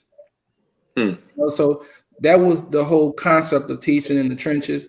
And we are still continuing 50, 60, 70, 80, 90, 100 years later, still explaining what it is we do. We still have to explain that. So I just wanted to add that. But again, Dr. Hunter, I guess for me, as I stated, for you, what can you do to help us? Take this conversation back to your colleagues. Some of the things we said, take it back to the room where they having their secret meetings at. Take it back to those conversations, to those rooms, and just tell them, that, man, these guys are, if nothing else, we're definitely trying. I can't think of one band director who intent is just to bastardize the instruments, go places and perform to the full capacity of the instrument, just blow loud notes. That's none of our intent. That is none of our intent, and that's a bad misconception as well, especially on HBCU programs. So I think you're doing a great job already. And just you being on here, just your insight, the dialogue we had today, we appreciate it, and we want to see your face more. I'd love it, man. And bring some of your friends with you. So I gotta get you to Langston, bro.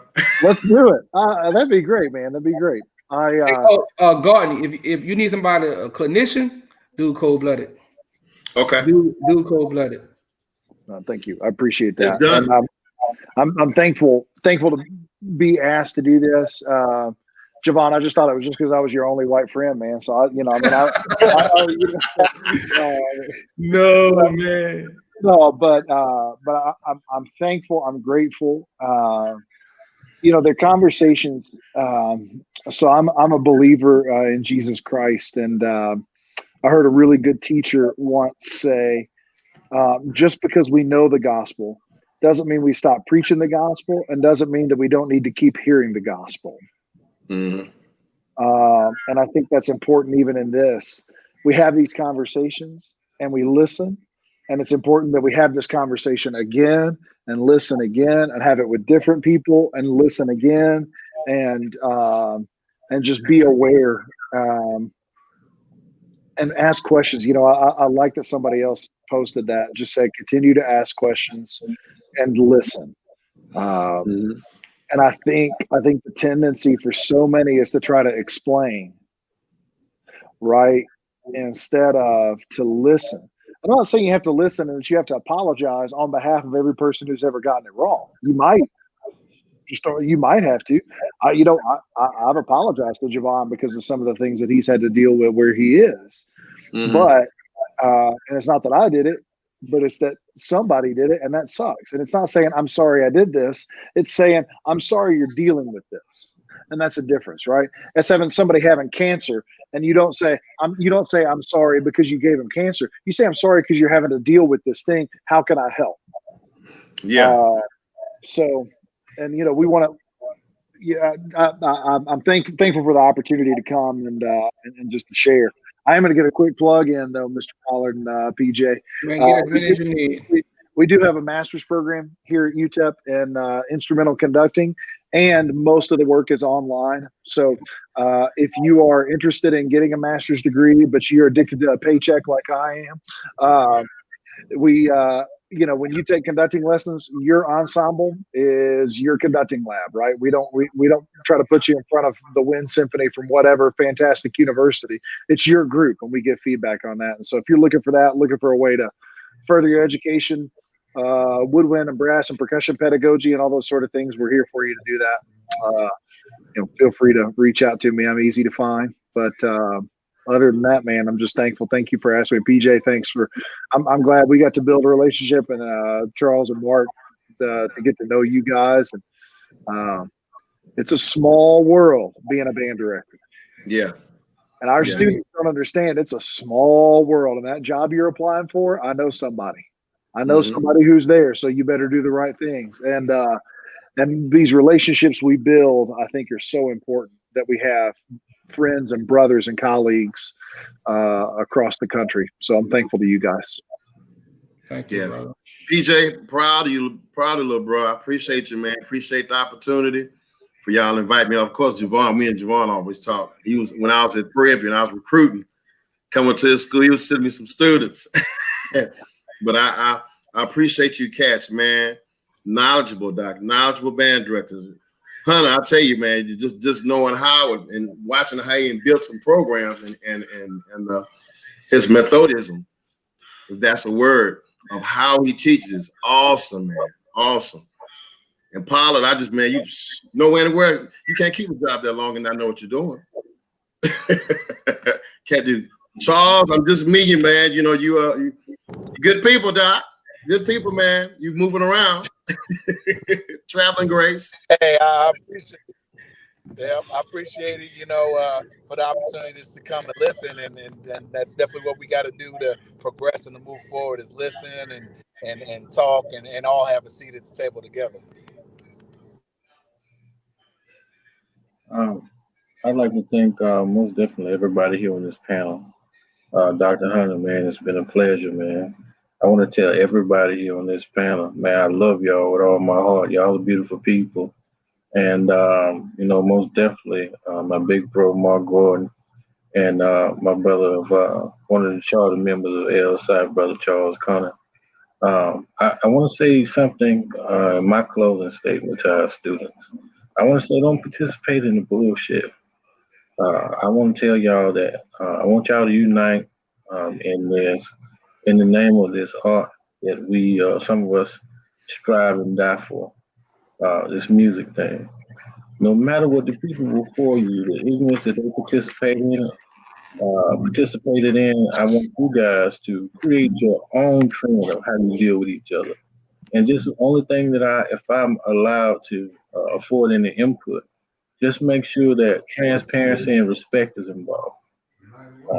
No, this our generation, we ain't gonna be able to do nothing about do too much about being discriminative and so on and so forth. We can keep speaking on it, but what we can do is for those of us, for those students of ours who want to make us eternal, who are going to go on to tell our story, is we can instill in them and encourage them.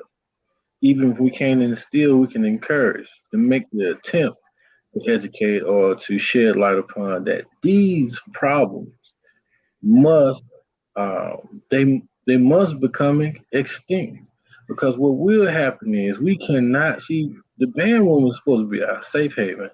It's not a place of war and separation and segregation. That's not what it's meant to be. And I want everybody to understand that we all need each other to get this damn job done. You know, we stand on both sides of the field looking dumb. It's stupid, holding up progress. You know, and where I'm from, they call those people who have those stubborn, closed-minded mindsets old farts. And the sensation that you have when you meet them, I'm just ready for y'all to die. Yeah, So, wow. what we want to happen now is for our youth, our young educators who just started teaching, for those who aspire to be band directors and music teachers, please reach out to your brothers and sisters of all ethnicity, all mindsets, all heart sets, all musical level. All be responsible for each other. That's the only way that we're gonna make it. Because if I don't understand if you guys are paying attention how everything is becoming virtual, I don't know if this is a drill or what it is. But if you don't think that what we do now can become extinct, then you're sadly mistaken. But if we don't start appreciating each other and what it is that we do in this form in which we're receiving it in, then God can take it away from us. So for all y'all who tuned in tonight from the bottom of my heart, thank y'all for your continued support. Again, Dr. Hunter, Brother Gordon, and Brother Connor, man. Most definitely, Brother Pilot, man. I love y'all. Thank y'all so much. I hope y'all enjoyed the show. Thank y'all for tuning in, man. We appreciate y'all. Thanks again to everybody on the panel. Peace out, fellas.